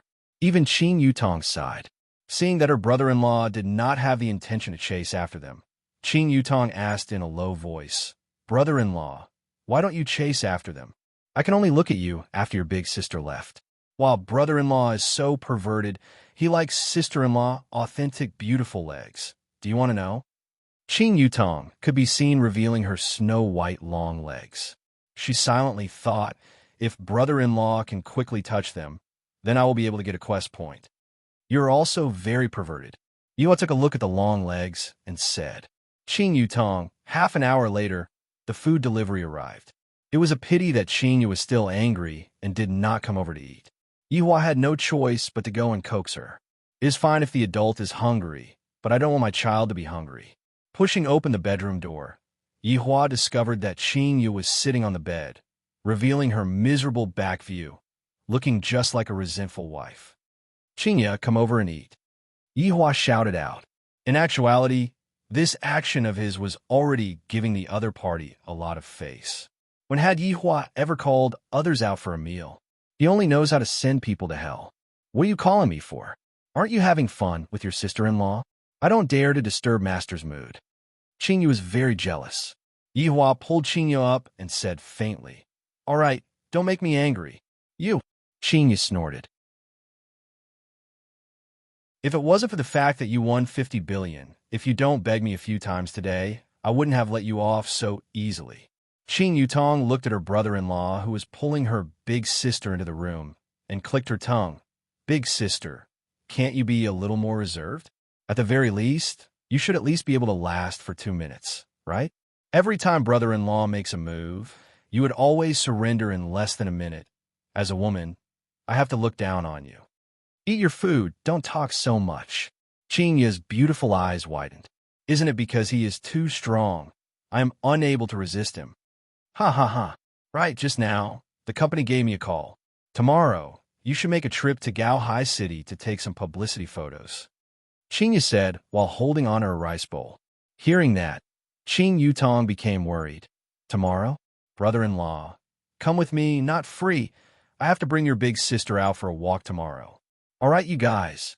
You guys are just purposely making me go away so that you can enjoy your world with just the two of you, right? I have seen through you guys. Qing Yutong got angry, crossed her arms around her chest, and raised her chin up high. Qingya rolled her eyes at Yihua. When did I agree to go out with you? Since you want to be a streamer, then go and do it properly. Don't drop the ball. If not, you can go back and be your movie empress. Qingya said. Qing Yutong turned her head and looked outside the window. Her small mouth was so big that an oil bottle could be hung on it. With a bad temper, I won't be coming back. Let's see if you guys are anxious or not. After eating, everyone was not in a hurry to play games. Qingya had the habit of taking afternoon naps, and Yihua had to cultivate his human nature. Qing Yutong, his sister-in-law, joined in as well. The two of them sat in the office and looked happy. Qing Yutong would occasionally laugh, and Yihua wished that he could sew his sister-in-law's mouth shut. Is it that funny? Qingya directly overslept. If not for her phone ringing, she would have probably slept till nighttime. CEO Qing. The phone call was from Lu Hang. Qingya propped up her body and leaned against the headboard of the bed. Her lazy charm made people's hearts itch, and they wished that they could press Qingya under their body and enjoy to their heart's content. What's the matter? Lu Hang said gravely. The matter is like this. Longhu Real Estate is also considered as a business partner. Their boss's daughter was killed by someone today. Shouldn't we express our gratitude? Boss's daughter? What's the situation? Qingya wore her slippers and stood beside the window and looked at the sunset. Lu Hang swallowed his saliva. I'm not very clear about the specifics. Just now, it was also a subordinate who reported it to me, and I only watched the television. All right, I got it. Qingya hung up the phone. If I'm not in Long City, it would be fine, but now that I am here, I still have to go over to take a look. Opening the door and walking out of the bedroom, Qingya arrived at Yihua's office. Upon opening the door, she heard a voice that would make one's head ache. I will still come back. They actually looked happy for the entire afternoon. Qingya wished that she could kick these two people awake. Just how old are they already? Big sister, quickly come, quickly come. It is going to start again soon. Qingya picked up the remote control and changed to Long and City's channel. As expected, it was reporting about this matter. Audience in front of the TV, the place where I am at right now, is the crime scene. Everyone can still clearly see the bloodstains on the ground. It can be seen how terrifying it was at that time. The murderer is even more shocking. This person is called Qin Jin. He is the successor of Qin Group, and among the people who died at the scene, there is even his fiancée. According to my understanding, after Qin Group went bankrupt, Qin Jin had been very quiet. I believe that the murder this time was meticulously planned by Qin Jin, and the method was even more inhumane. The deceased are all the children of Long and City's famous rich merchants. It can be seen how big his heart for vengeance is. The following scene is a bit too extreme. If there are children present at the scene, please move away. The scene changed. A man could be seen ferociously stepping on a woman. Although the scene was blurred out, the begging voice that came out from the television was shocking, especially that begging voice that gradually became softer until it was completely gone. But that man was still stepping on the woman continuously, causing people's scalp to go numb.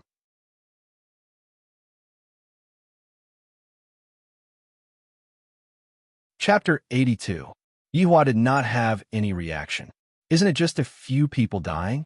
People die in this world every day. What is there to be surprised about? Qingya was obviously not used to it. She picked up the remote control and changed the channel, then called Lu Hang again. Is the one who died Shen Tao's daughter or Shun Shuai's daughter? It's Shun Tao's daughter, Shen Miao Miao. So pitiful. Qingya sighed. After hanging up the phone, Qingya slowly sat beside Yihua and suddenly hugged onto Yihua's arm. This person died just like that. This is really sudden. Big sister, what happened? Is your friend inside as well? Qing Yutong asked concernedly. The daughter of a business partner is inside. Qing let out a sigh of relief. In the future, I have to properly discipline my own child. That is really too unfortunate. Qing Yutong said regretfully. Yihua patted on Qingya's head. What is there to be sad about? Is your heart made of stone? Can't you even sigh for a bit? Qingya poked onto Yihua's heart and said coquettishly. Yihua said disapprovingly. Everyone is destined to die. It is just that it was brought forward. According to the legends, people reincarnated in advance. Nonsense. All right, I order the crayfish. Yihua said faintly. Qingya rubbed onto her stomach. I am not hungry. You could just peel it. Yihua, I am your wife, not your servant. Qing Yutong sighed. Big sister, don't quarrel with brother-in-law. You won't be able to hold on for more than a minute anyway. Why bother? Yutong does have some opinions. Qingya, give up struggling. The two of you can. I will remember it. Qingya said angrily, but there was nothing she could do. I can't win against him, and acting coquettishly isn't my style. I am so depressed. I actually found this kind of husband.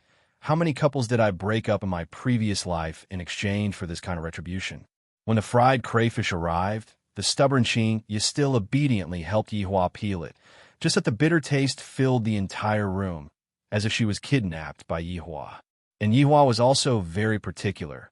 He once again mixed a cup of dragon blood wine for his wife and sister-in-law. Qingya's face immediately turned bright. Yihua thought silently, TikTok really doesn't lie. This woman will be fine after being coaxed a bit. Qing Yutong was even more careful when she drank the wine. Last time, she drank the wine in a single gulp, and today, she had to drink it slowly, bit by bit. Qingya, let me tell you something, Yihua suddenly said while eating the prawn meat that Qingya peeled. Qingya put down the bar, then lightly licked her cherry lips with her fragrant tongue, looking exceptionally cute, and Qing Yutong immediately cast a glance at Yihua. Seeing brother-in-law's serious look, it seems like he has already started to discipline his wife. Big sister is so miserable. Luckily, I'm not brother-in-law's concubine. I almost scared myself to death. As a boss, I don't have to do everything personally. Yihua was indeed preparing to start training the boss. In this aspect, I have to properly teach him. Qingya snorted coldly. If I don't do it, who is going to do it? Are you going to do it?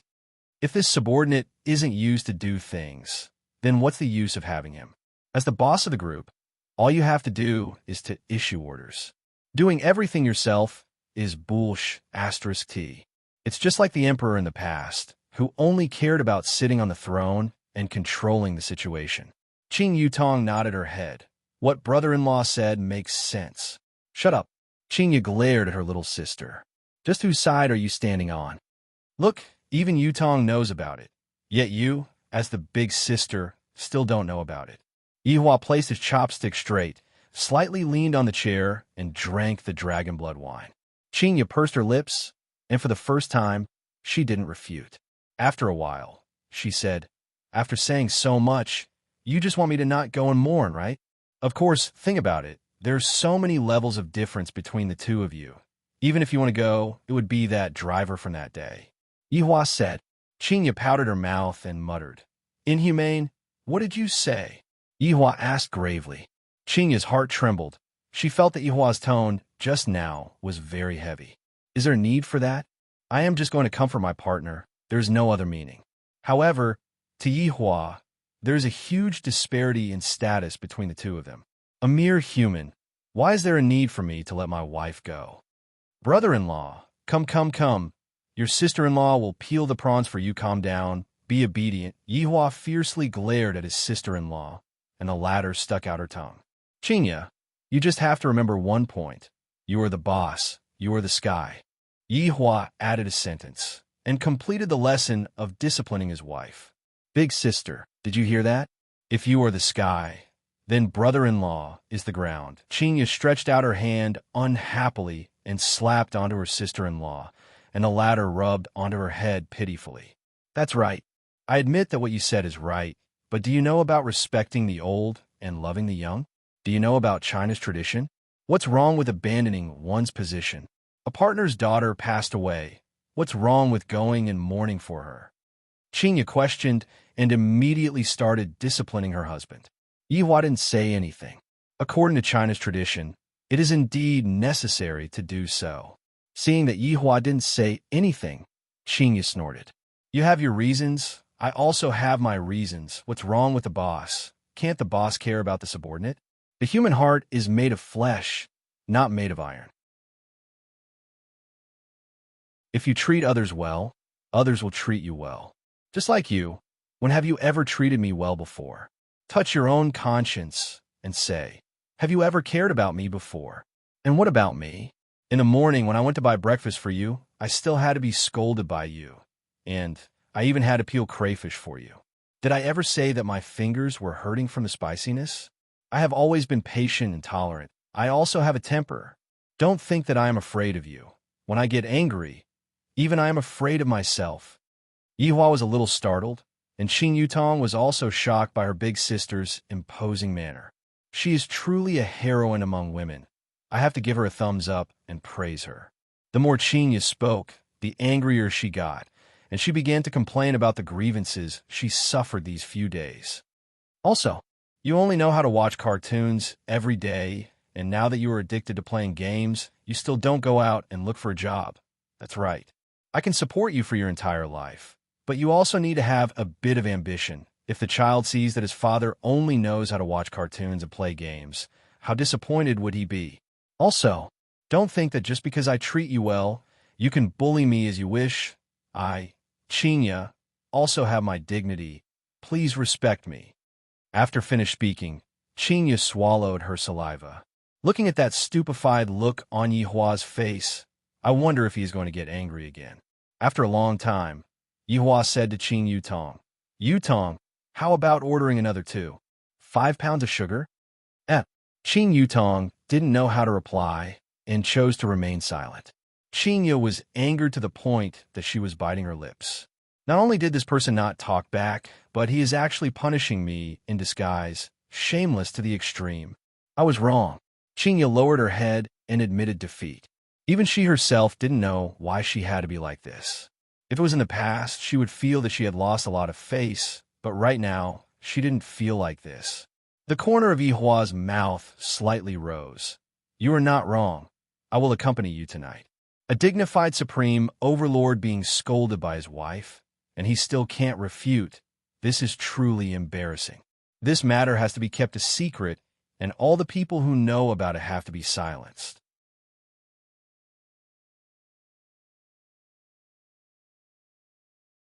Chapter 83. The one who was the most shocked was definitely Qinya. Right now, I can still be considered to have understood this man. As long as you go against him even a little bit, he would not let you off. I didn't expect that he would actually change today. He even took the initiative to say that he would accompany me. Is he expressing his goodwill to me? At least he has a bit of conscience. He knows how to curry favor with his wife. Yihua only felt that what Qinya said was reasonable. If one wants to understand human nature, then one has to get along. Cartoons are only one side of things. Yihua actually wanted to learn a bit from Qinya. The current situation immediately became clear. Yihua taught Qinya dark thoughts, while Qinya taught Yihua how to be a person. This is a bit interesting. After the meal, Qinya asked her little sister, do you want to go out for a walk? Forget it, in case someone says that I'm a third wheel. Moreover, I'm still alive. It hasn't expired yet. Qin Yutong snorted, indicating that she was also famous. She might as well just stay at home and play games. Yihua had already changed his clothes and said faintly, let's go. I will go and change my clothes then. Let's do this. Yihua pulled Qinya and left. Hey, I don't look like this, right? Qinya shouted anxiously. She did not even tie up her hair and was still wearing a loose t-shirt. The main point was that it was so long that it could be worn as a skirt. If one did not know, they would have thought that she was not wearing pants. I feel good. I look like a primary school student. Qinya knew. This fellow just wants to make a fool of me. I will go and get the car key then. Yihua still didn't know what Qinya was thinking about. This long and city isn't big, but it isn't small either. We can just walk. Moreover, you need to walk more right now. But I am wearing slippers. Carry you. In an instant, Qingyu was speechless and punched Yihua. However, this action was just like a girlfriend acting coquettishly, and it was seen by all the employees on the first floor. I can't help but admire the boss. At the start, this beauty was cold, but in just a few days, she broke the ice and even punched your chest with her small fists. Qingyu was startled and immediately changed her mode. I cannot let my persona collapse. Yihua shook his head. This woman likes to be like this. In actuality, her inner heart is very fragile, as she uses cold arrogance to disguise her inner weakness. When the two of them walked out of Leisure Bar, they just so happened to see Wei Chong and Tang Wei walking over while holding hands. This stunned Wei Chong, while Qingyu was sizing them up curiously. "Boss! Boss!" Wei Chong and Tang Wei shouted out. Yihua slightly wrinkled his brows and asked, "You, too?" "Boss, Lil Tang is my girlfriend now." Wei Chong was a little nervous. However, when he thought about Lai Gu, there are already 3 of them, and I am only one. Will Lai Gu stop me? Of course, Yihua wouldn't stop Wei Chong. He was just too curious. Wei Chong had been following me for a few hundred years, and I have never seen him get close to a woman before. Compared to women, Wei Chong prefers to eat women. Today, when I saw Wei Chong today, my 3 views on the world, the 3 views. Yihua nodded his head and not bad. Wei Chong heaved a sigh of relief. "Thank you for your praise, boss." "Thank you, boss." Tang Wei also thanked him. Although she did not understand why, she felt that this was the right thing to do. "Go get busy." "Yes." Qingyu took a puzzled look at Yihua, then followed after Yihua. Upon seeing that Yihua's brows were tightly wrinkled, Qingyu asked, "What's with that expression of yours? Are you unhappy that they are together?" "No, I'm just curious, that's all," Yihua said lightly. "What's there to be curious about? It's just that their age is a problem. I don't think it's a problem at all." Qingyu was rather open-minded and didn't feel that there was anything wrong with this matter. Speaking of age, we are also a few hundred years apart. Yihua didn't discuss Wei Chang's matters with Qingyu in depth, and while holding on to Qingyu's tender and delicate hands, he asked, "Is it really that painful? Humph, what do you think?" Although Qingyu was venting out her dissatisfaction, her heart felt sweet. "You will get used to it. Yihua, if I continue to peel crayfish for you, I will change my surname to yours." Just now, she thought that Yihua had changed, but in the end he was still the same, causing her to explode from anger. Meanwhile, Yihua hugged onto his wife's waist and said faintly, "You said that I don't care about you. Did I say something wrong? Some care can't be seen, can't be touched. One has to use one's heart to feel it. It's just that you are unable to experience it." Yihua said lightly, "This stupid woman only looks at the surface. I really don't know how she managed to become a big company." "TSK, you are starting to talk nonsense again." Qingyu was clearly lacking in confidence. Thinking back to the past few days, Yihua did care about me a little. In any case, compared to the past few days, Yihua was much better. Walking out of the alley and onto the main street, the two of them were destined to be the center of attention, especially the way Qingyu was dressed. It was too girlish, and she was even wearing a pair of cute slippers. If she would tie her hair into 2 ponytails, she would almost look like a loli. Qingyu was very embarrassed.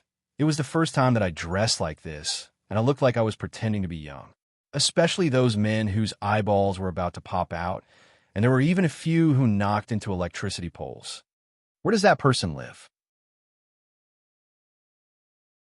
Qingyu had unknowingly held onto Yihua's hand.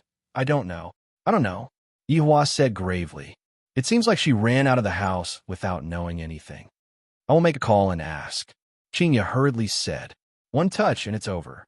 Yihua looked at the bashful Qingyu and asked, Did you forget to bring your phone as well? Who asked you to pull me out of the house? Qingyu said coldly as she pinched onto Yihua's arm. You sure are quick to shift the blame. In any case, it is all your fault. Forget it. Just treat it as taking a stroll outside. Don't think about going to mourn. Qingyu let out a deep sigh. Right now, I can only do this. No, this fellow definitely brought his phone with him. Lend me your phone for a while. Do you remember the phone number? Yihua asked back. You only know how to show off. Qingyu was very melancholic. I am completely under the control of Yihua, and I don't even have a bit of leeway to retaliate. If only this man was a bit more obedient. Although I'm very gloomy, I feel that this kind of life isn't bad at all. After dinner, I took a stroll with Yihua. Walking on the bustling street, there was no false flattery, there was also no business deception, and there was also no heavy pressure. It was as if all the pressure was shouldered by the man beside her, but he didn't seem to have done anything. Meanwhile, Jiuyu was also very vexed today. Such a thing actually happened in Long and City. Although it has nothing to do with me, there are still some people who pointed the spearhead at me. I am truly very vexed. Right now, I still have to go and give those rich merchants an explanation. What is there to say about this?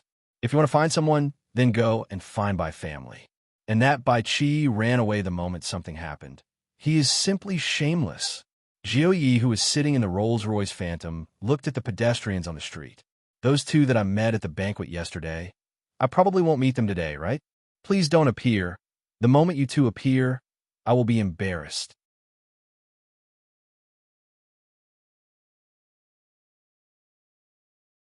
Chapter 84.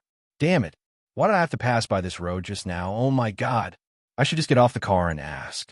Yihua and Qing, you didn't pay attention to the cars on the road at all, and were only taking a silent stroll.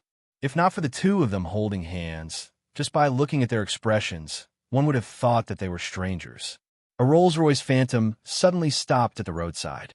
Jiu Yi quickly arrived in front of Yihua and Qinya and said with a smile, "Boss, lady boss, what a coincidence." Yihua really didn't like others disturbing his peace and quiet. "Are you following me?" "Boss, I don't have that kind of free time." "Yihua, it's just a coincidence." Qinya smiled lightly. "I got off the car out of goodwill and greeted you. Yet your face turned black. You are not giving me face at all." Lady Boss sure is magnanimous. Jiuyi had a good impression of Qinya. Not only is this woman beautiful, she also has a good heart. Qinya asked with a smile, "Where are you going, Director Gong?" "Lady Boss, don't call me Director Gong, just call me Xiao Jiu." Qinya was a bit stupefied. This was the first time I met such a humble person. Yihua said faintly, "Just call me when I ask you to." Jiuyi laughed dryly.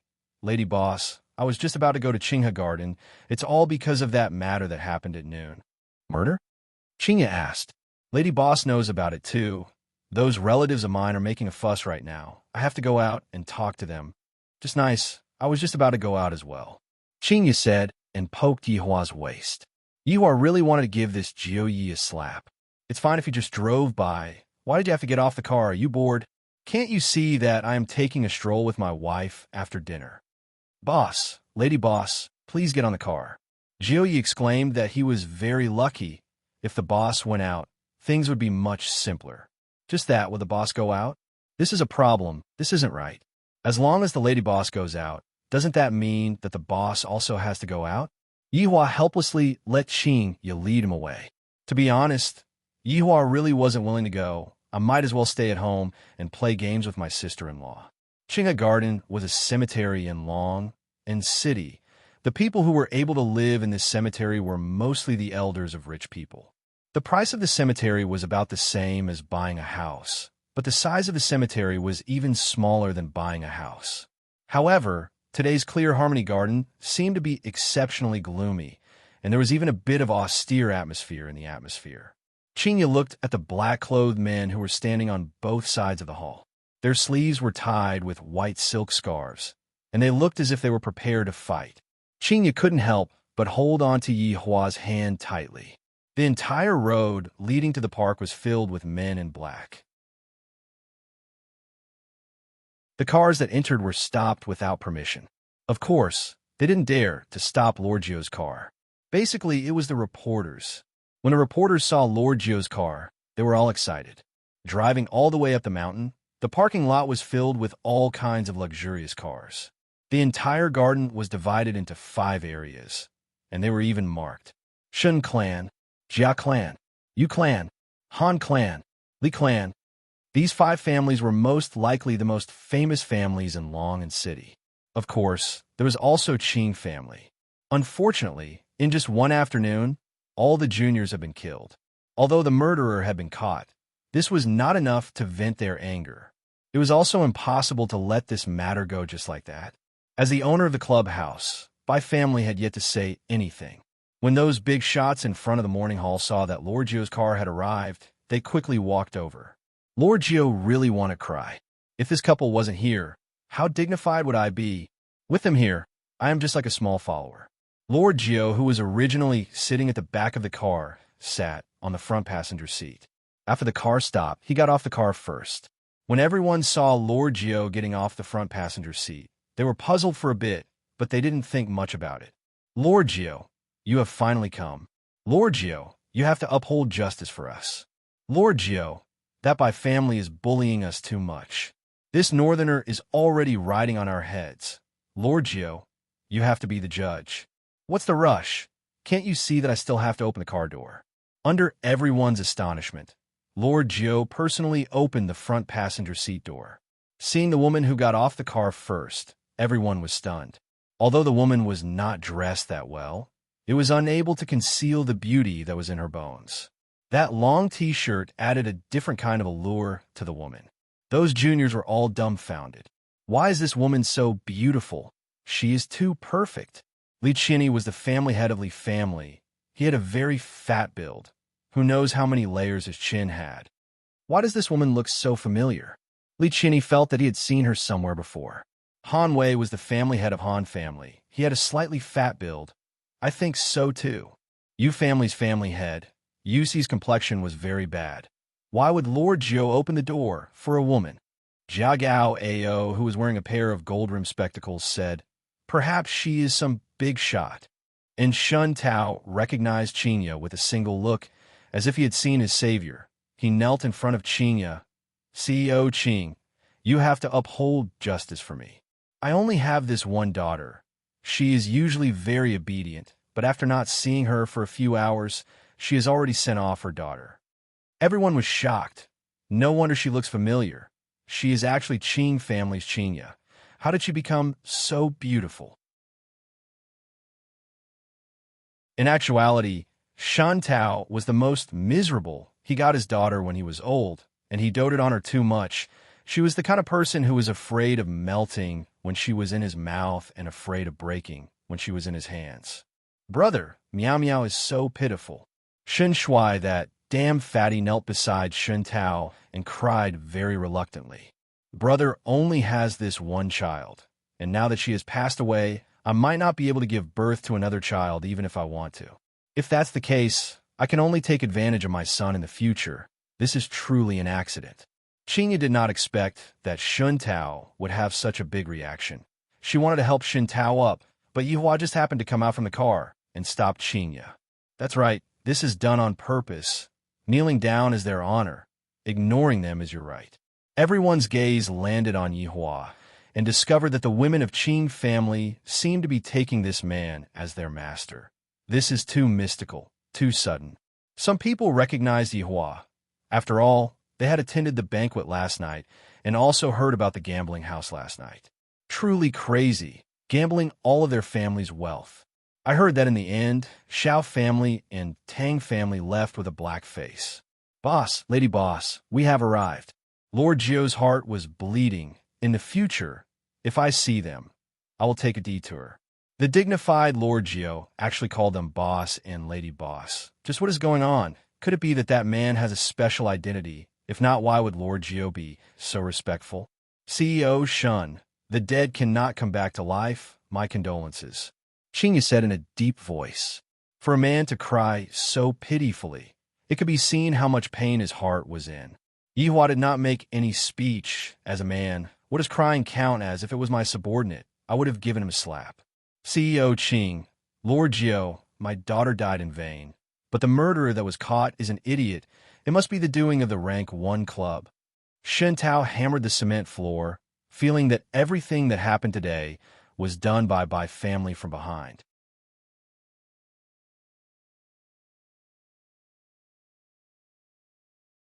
Chapter 85. Jiuyi took a look at Yihua, and seeing that Yihua did not plan to say anything, Jiuyi patted Yihua's hand. Let's talk inside. This matter is not a small matter. It could be big or small. Lord Gio's words shocked everyone. Big or small? What did he mean? Yihua, on the other hand, was hugging onto Chinya to prevent her from showing the pity of a woman. Towards Jioye's words, Yihua wasn't the slightest bit interested. Yihua, let go of me, Chinya said in a low voice, feeling a little embarrassed.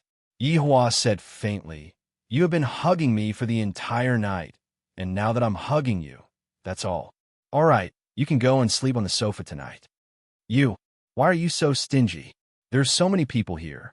You can hug me all you want when we get home. Follow me? Humph. Don't forget what you said before. In any case, I'm a weak woman. If you want to use force, there's nothing I can do. However, I will despise you. Chinya flipped her hair indifferently. I'm so beautiful and sexy. It is inevitable for Yihua's beastly heart to burst out when I am hugging onto him at night. She could understand him, but she would also despise him. Yihua took a faint look at Chinya. That's for the best.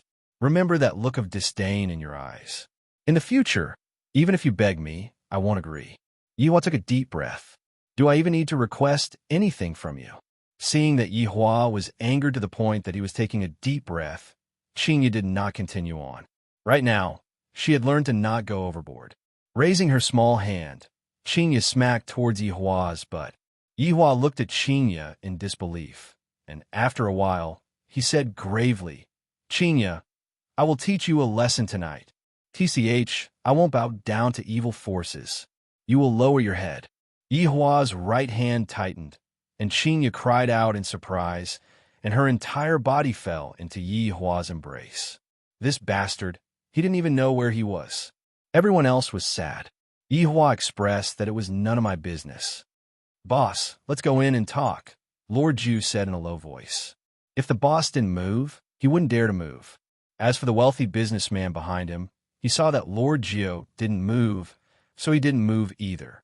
He just watched the couple in front of him being lovey-dovey.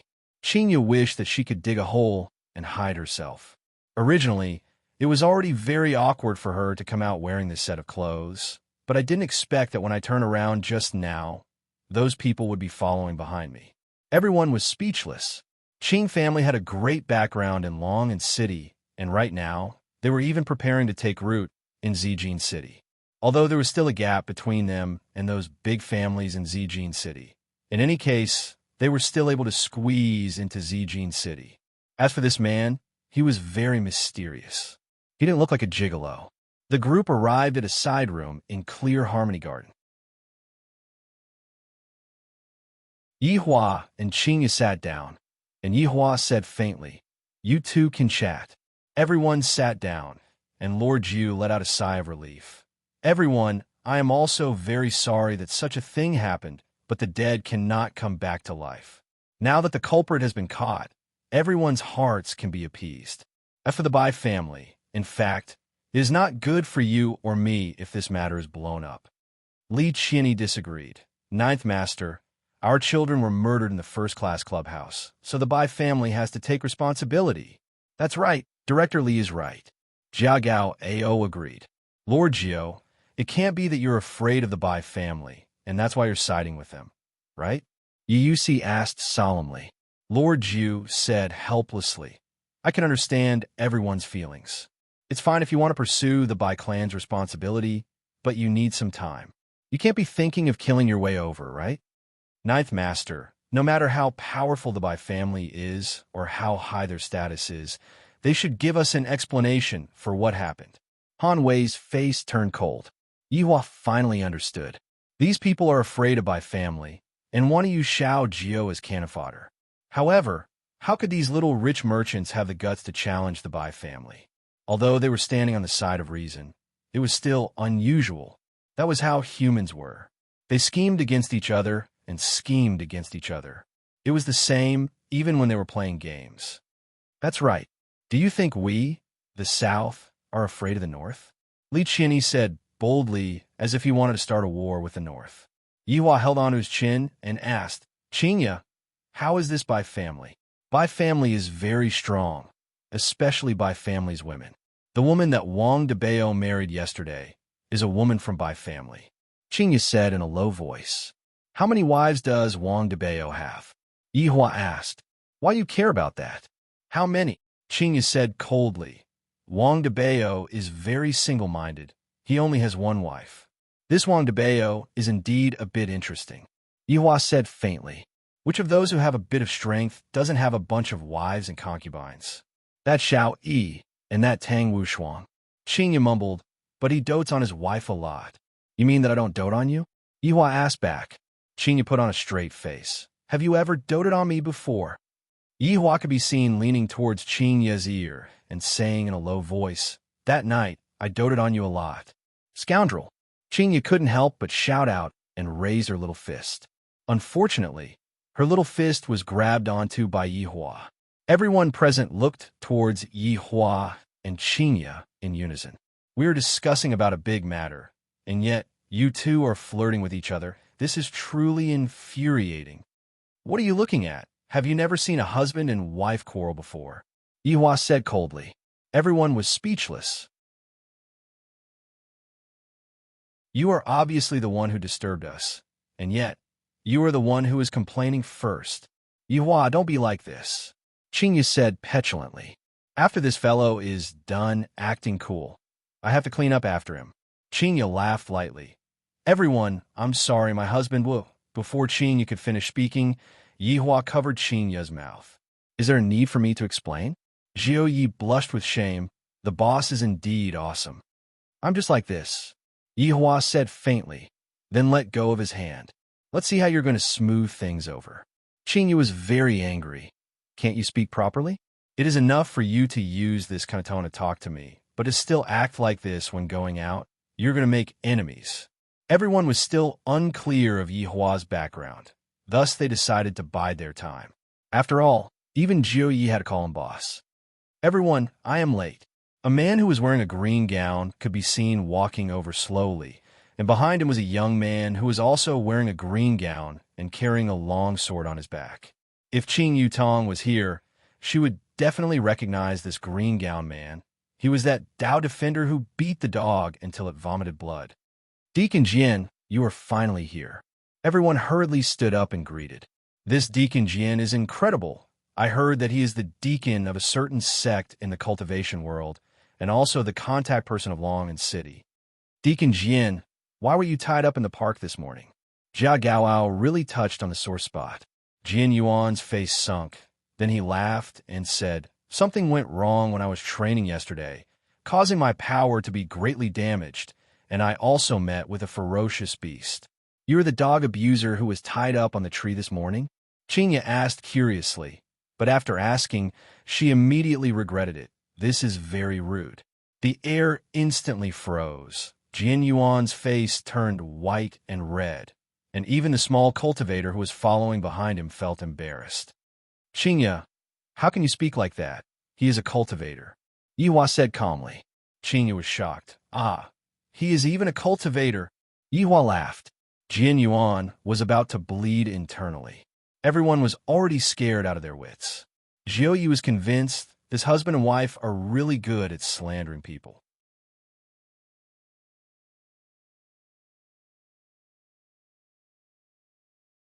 Chapter 86. The atmosphere at the scene was already awkward to the extreme. Qingye wished that she could bite Yihua to death. The words that I used just now had the intention of belittling him. I really didn't know that he was a cultivator. Qingye could be heard saying apologetically, I'm sorry, I really didn't mean to slander you. Jian Yuan, everyone, Qingye opened her beautiful eyes wide, feeling that she had said the wrong thing again. Really, being pregnant makes one foolish for 3 years. No, I must have been infected by Yihua. He's going to take the blame for me. How could Jian Yuan be calculative with an ordinary person? There were rules in the cultivation world.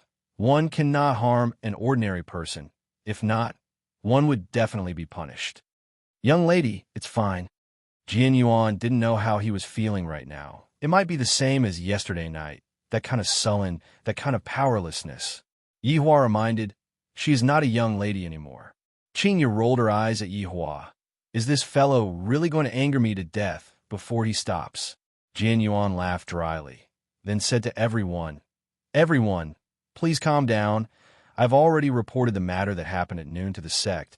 I believe that everyone will be given a satisfactory answer.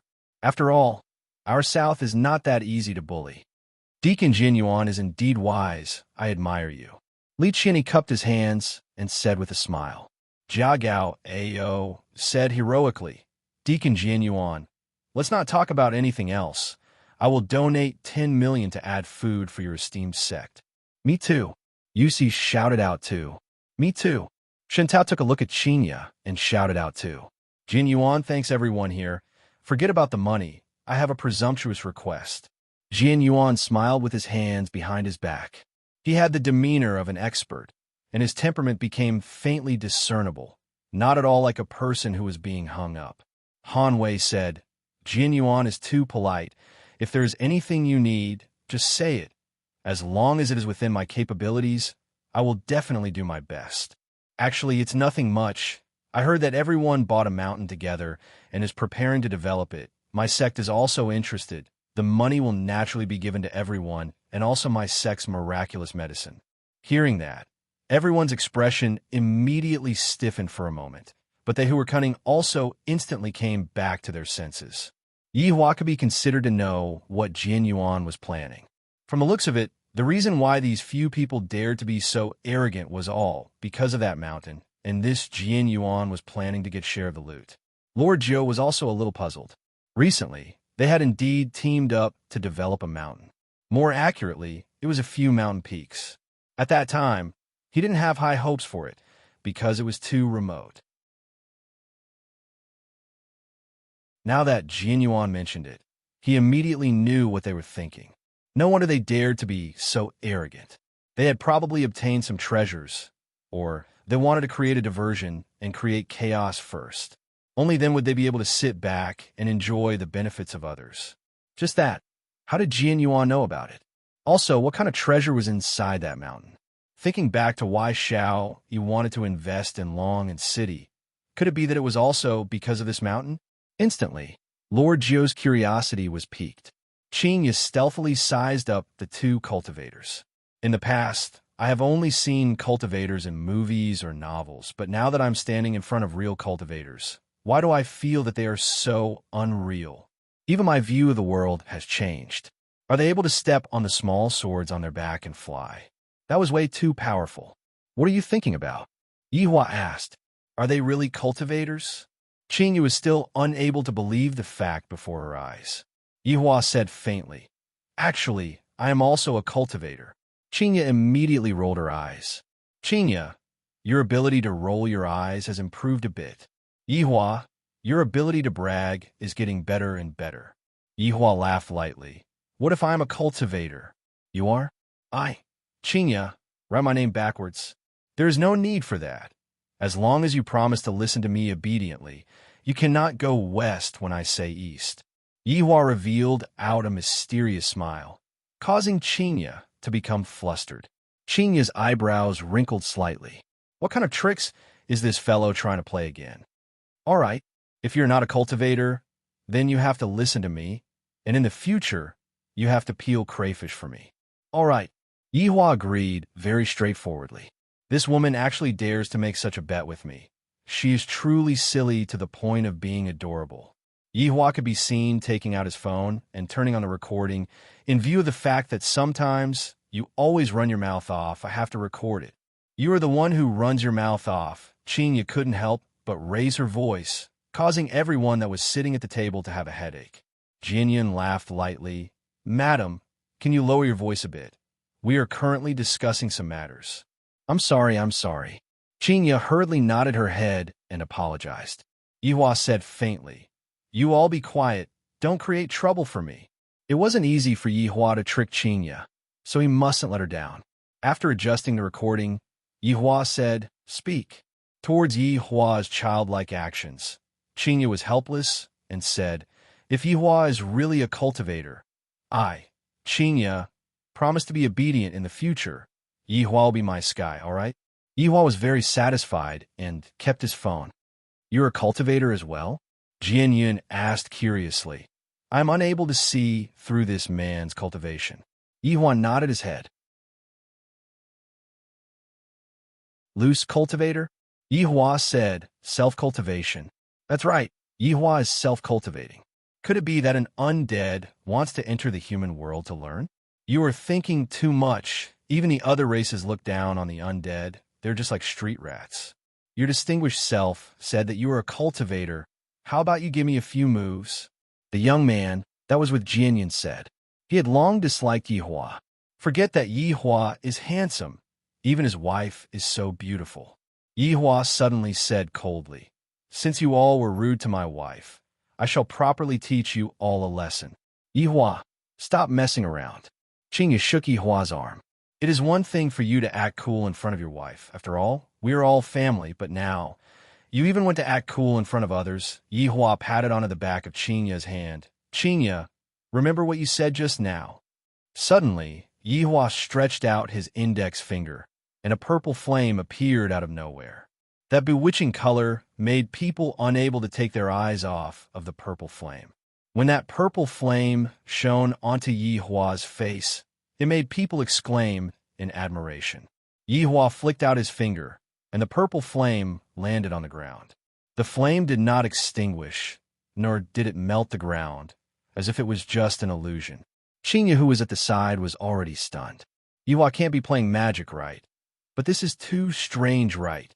An even stranger thing could be seen happening. That purple flame actually slowly twisted and formed into a head and 4 limbs. Just that. Why is there a bottle gourd on the head? That's right, this is the bottle gourd brother that Yihua transformed into the embodiment of justice, the spokesperson that fights against the strong and helps the weak. The purple bottle gourd brother seemed to have a life of its own as it looked left and right, sizing up everything, just like a super cute little pet. However, the size of the purple bottle gourd brother was even smaller than a rabbit by half. Qingya? Yihua looked towards Qingya, seemingly asking her if she admitted defeat. Qingya looked at Yihua dumbfoundedly. Even if you beat her to death, she wouldn't believe that my man is actually a cultivator. How is this possible? Thinking back to the things that happened these few days, so he wasn't acting cool, and what he said was all true.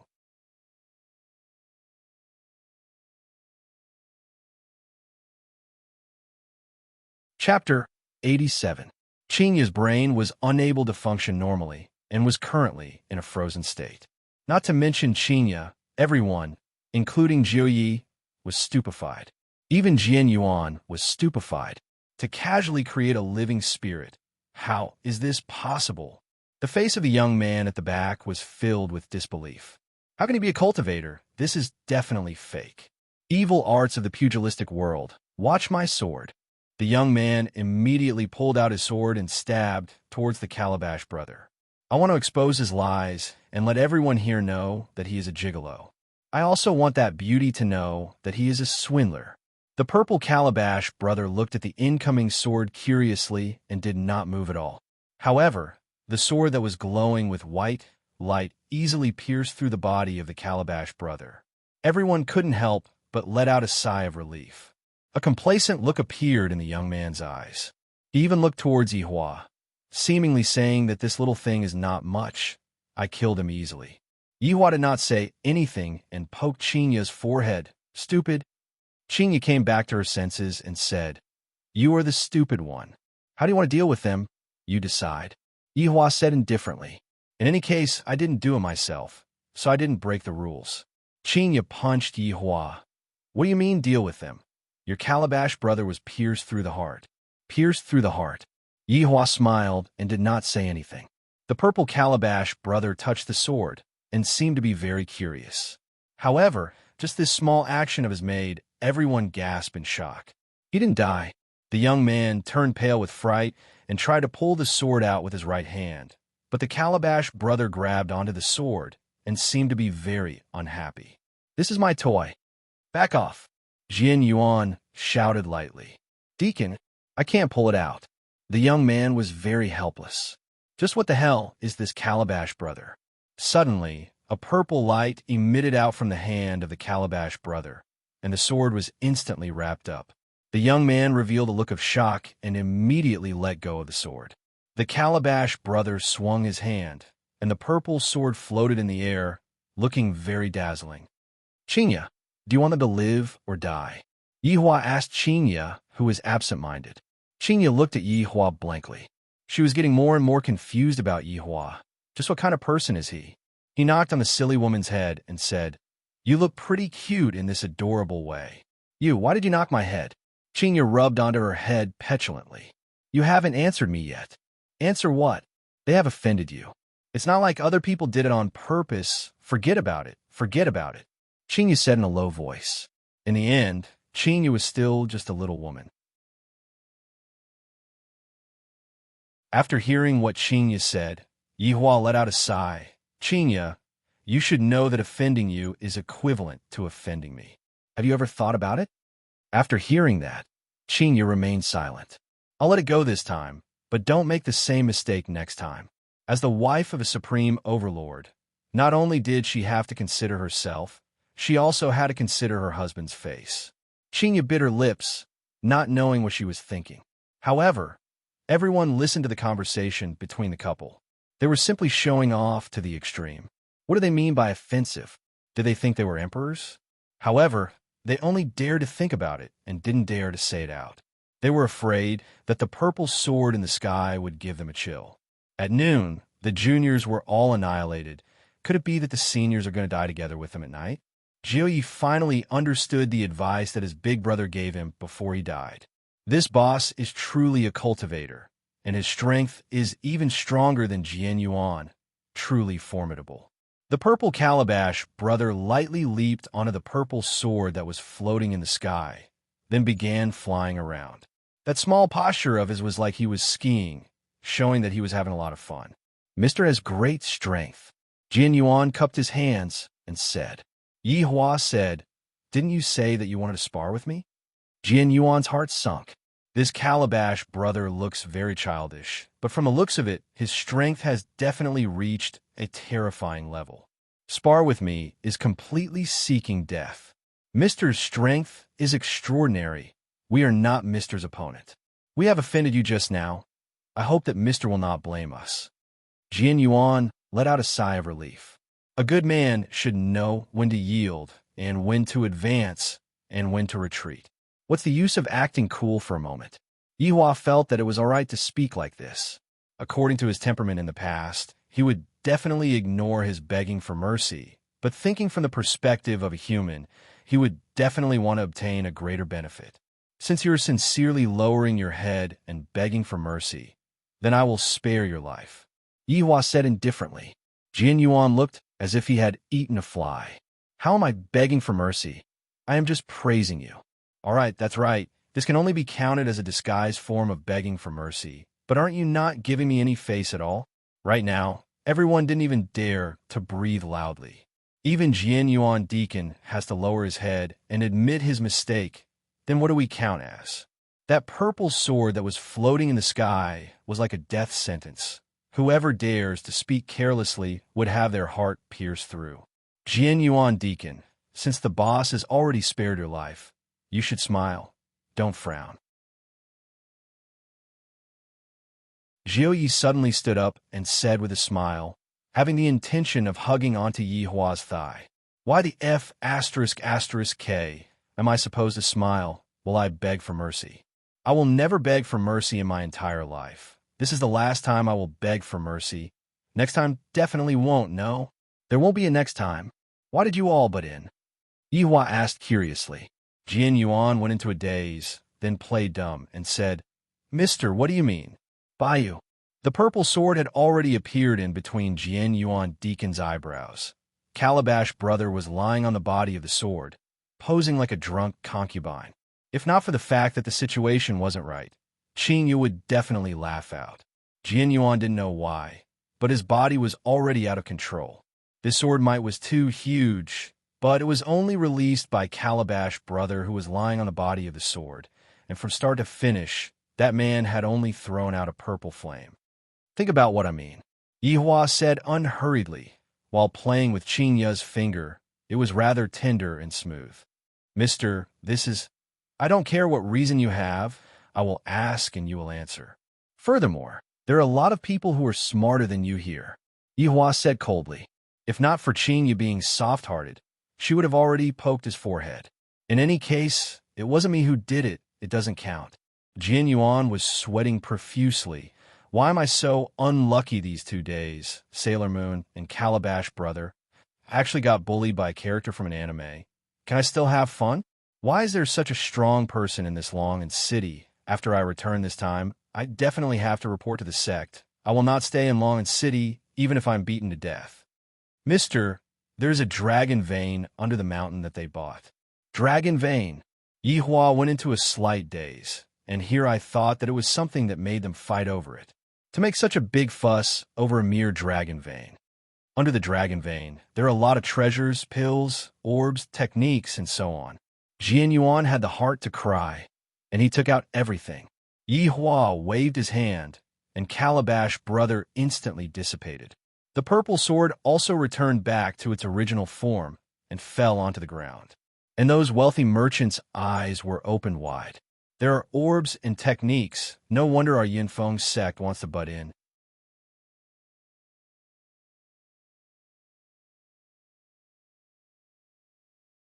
Chapter 88. There was no longer any meaning in staying here any longer.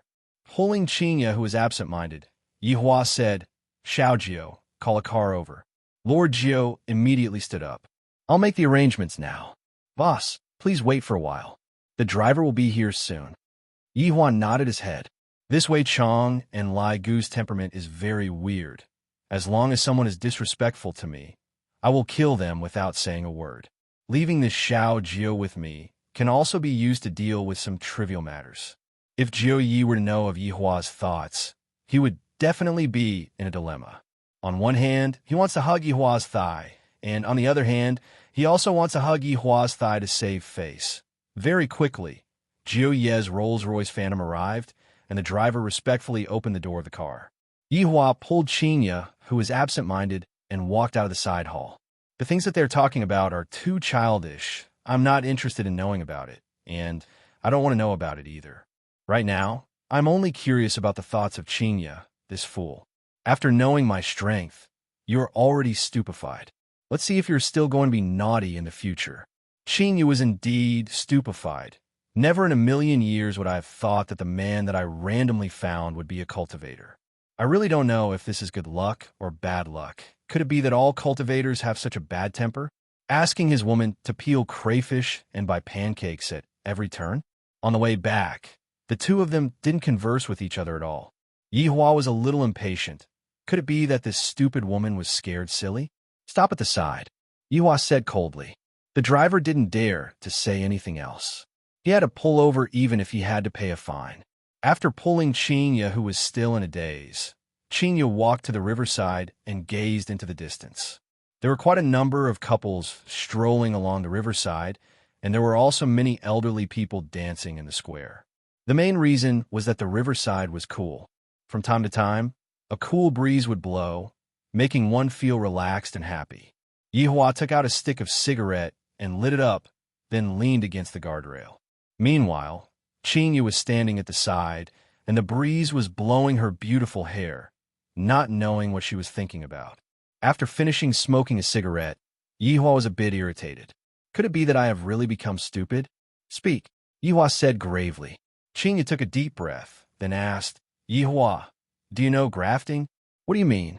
Yihua slightly wrinkled his brows. If I learn it, I can absorb your inner force.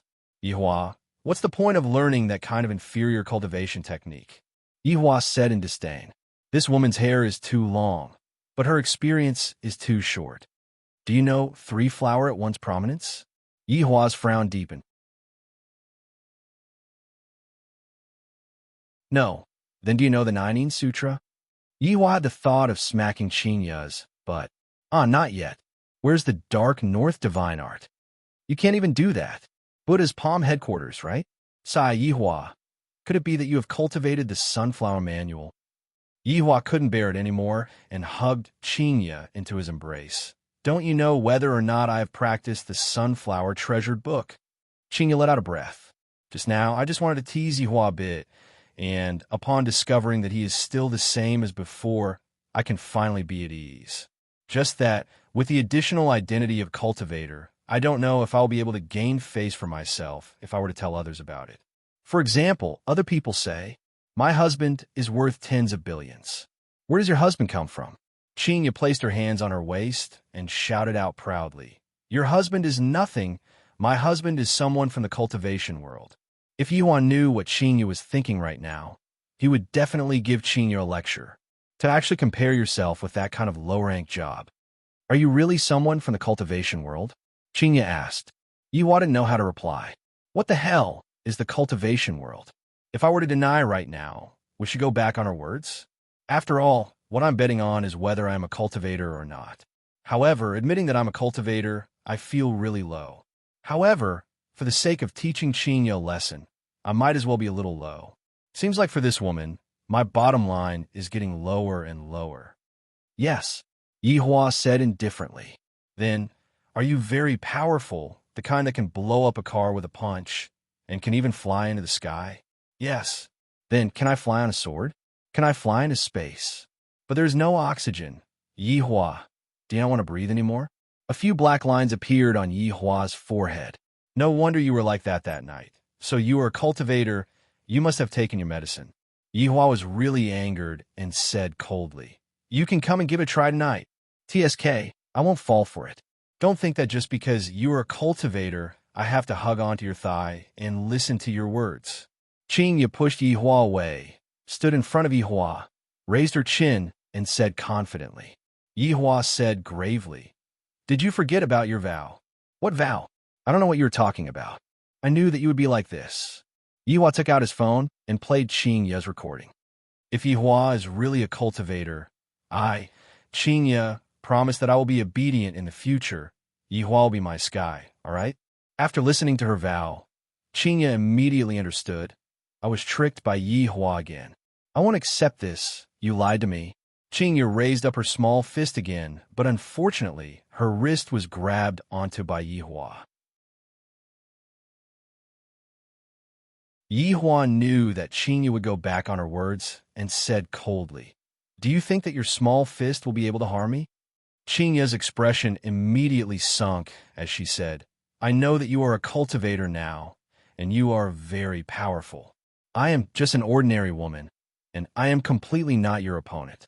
If you want to hit me, then go ahead and hit me. In any case, there is no one in this world who would feel sorry for me. After hearing what Chinya said, Yihua went into a daze. Why do I feel that I am the one in the wrong? If I wanted to hit you, I would have long slapped you into the sky. Look, your expression is that of anger. Go ahead and hit me. In any case, I don't have the strength to fight back. Chinya said faintly. Her resentment soared to the sky, and the people who were passing by were able to sense that heavy resentment. Even if they were separated by a screen, they would still be able to smell it. Yihua resisted the urge to smack Chinya's, but, do you really think that I don't dare to hit you? You're a cultivator, you're the biggest, whatever you say goes. Chinya spread out her hands helplessly. Don't compare me with cultivators. Yihua shouted out lightly. Cultivators are nothing. Just a fart is enough to crush us to death. Sigh, my husband is using his identity to oppress me. Sigh, Yihua suddenly felt that if he were to tell her a little bit of things, she would be able to soar into the sky. If I had known that this would happen, I would have kept it a secret. To actually say that I am using my identity to oppress me. You're clearly the one who lost the bet. Seeing that Yihua was not speaking, Chinya rubbed her ankle and said lightly, I can't walk anymore. Take a taxi by yourself. Yihua said petulantly, then lit up another stick of cigarette. Chinya snorted coldly, then made a flower-pinching finger gesture. I don't know who is the one who said that as long as my ankle hurts, you'll have to carry me on your back. And you're even a cultivator. Your mouth sure is full of nonsense. Cough, cough, cough. This was the first time that Yihua choked on his own cigarette. Originally, I wanted to use the recording to educate Chinya, but in the end, I didn't expect that my identity would instead become a handle that Chinya could use against me. She is even a cultivator.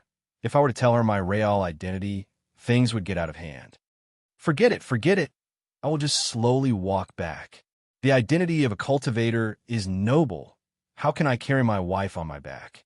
If this matter were to be spread out, I would lose so much face. Chinya suddenly added a sentence.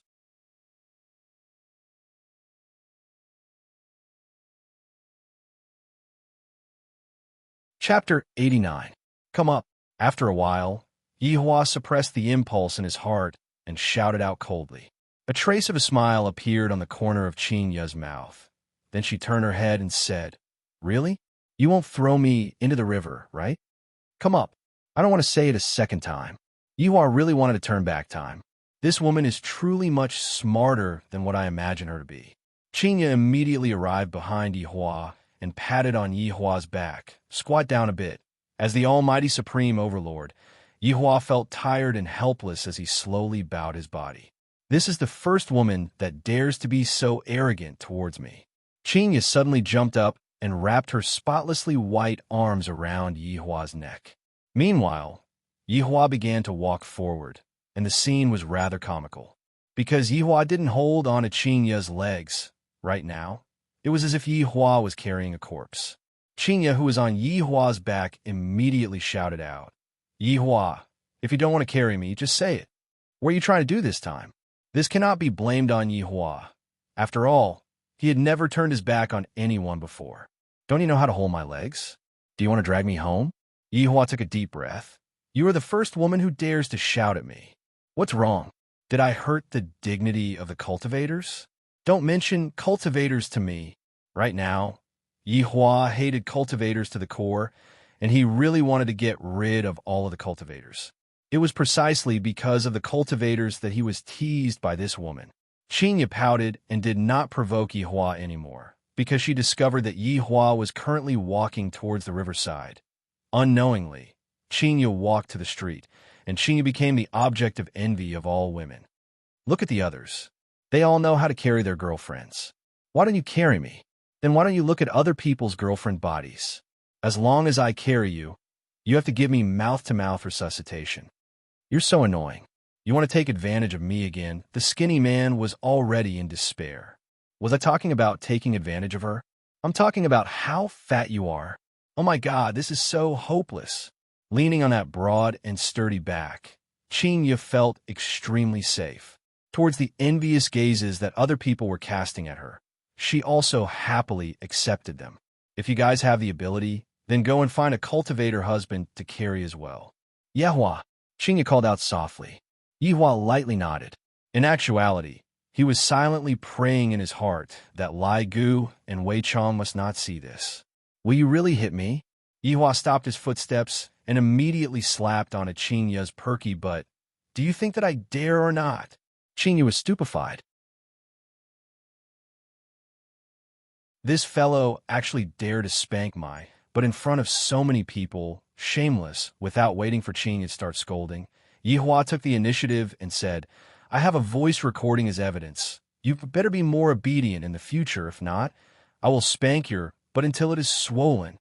Qinya pouted her small mouth. "Humph, you are a cultivator, so of course you can only rely on your martial strength." Yihua remained silent. "I swear, tonight, I'm going to properly teach Qinya a lesson and let her know the consequences of going back on her words." Not long after, Yihua arrived at Leisure Bar while carrying Qinya on his back. Under everyone's astonished gazes, Yihua walked upstairs. Wei Chong swore that he would definitely tell this scene to Lai Gu. Bang! The bedroom door was heavily closed by Yihua. Qin Yutong naturally heard what happened and immediately ran over to the corner of the bedroom to eavesdrop. Brother-in-law and big sister Sure are passionate every single day. Sure enough, in just a few seconds, big sister's panting sound could be heard from the bedroom. Qin Yutong's entire body was in a bad state. Brother-in-law is simply too ferocious. Big sister's panting is not panting anymore. She is almost shouting for help. The two of them are simply too hardcore, so perverted on the spacious bed. Yihua was currently teaching Qinya a lesson. "Don't think too much. I'm just placing Qinya on my thighs and spanking that sexy little butt of hers. The amount of force that I control is just right. Just that. Isn't Qinya's scream too exaggerated?" Yihua, I have seen through you. You only know how to hit your wife." Let me tell you, Yihua, if I am stronger than you, I will use the same posture to spank you, You bastard, are you addicted to spank me? I'm a pregnant woman. You can't spank me like this." Suddenly, Yihua recalled that Qingyu was still pregnant with his blood and immediately stopped. Come on, why did you stop? Cultivator, Qingyu shouted out coldly. Yihua let out a sigh, then helped Qingyu up and said seriously, Qingyu, can you not make me worry a bit less? Qingyu looked at Yihua in disbelief, then directly pushed Yihua onto the bed and said, Who are you saying is not making you worry? How am I not making you worry? You explain clearly to me. Yihua was a bit absent-minded as he stared at the face that was right in front of him and that charming red lips. Suddenly, he recalled that night, that soft feeling, and expressed that he still wanted to try. Sure enough, under Qingyu's adorable expression, Yihua kissed onto Qingyu's lips. Yihua thought to himself in his heart, it is still that kind of soft and a bit sweet. Bang! At this moment, the door was suddenly pushed open by Qing Yutong. Yihua and Qingyu, who were on the bed, immediately looked at Qing Yutong, who suddenly appeared with cold eyes.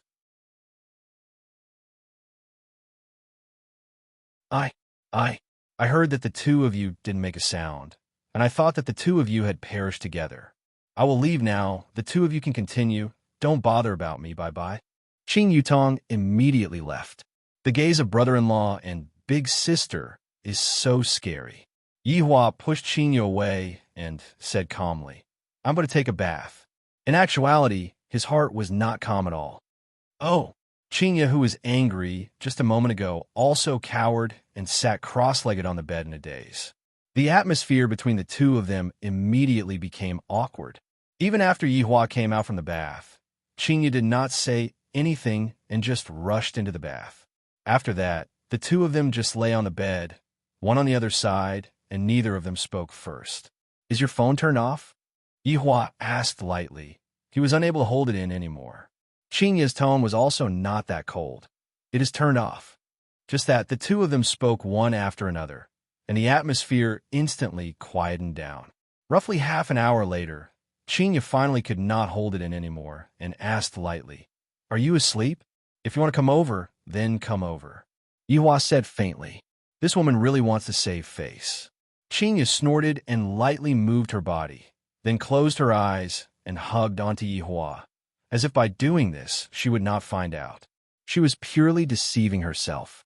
Just that, Yihua's heartbeat is a bit fast today. Why is my heartbeat also following the rhythm?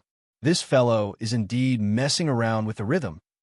Yihua, you are a cultivator, and I'm just an ordinary person.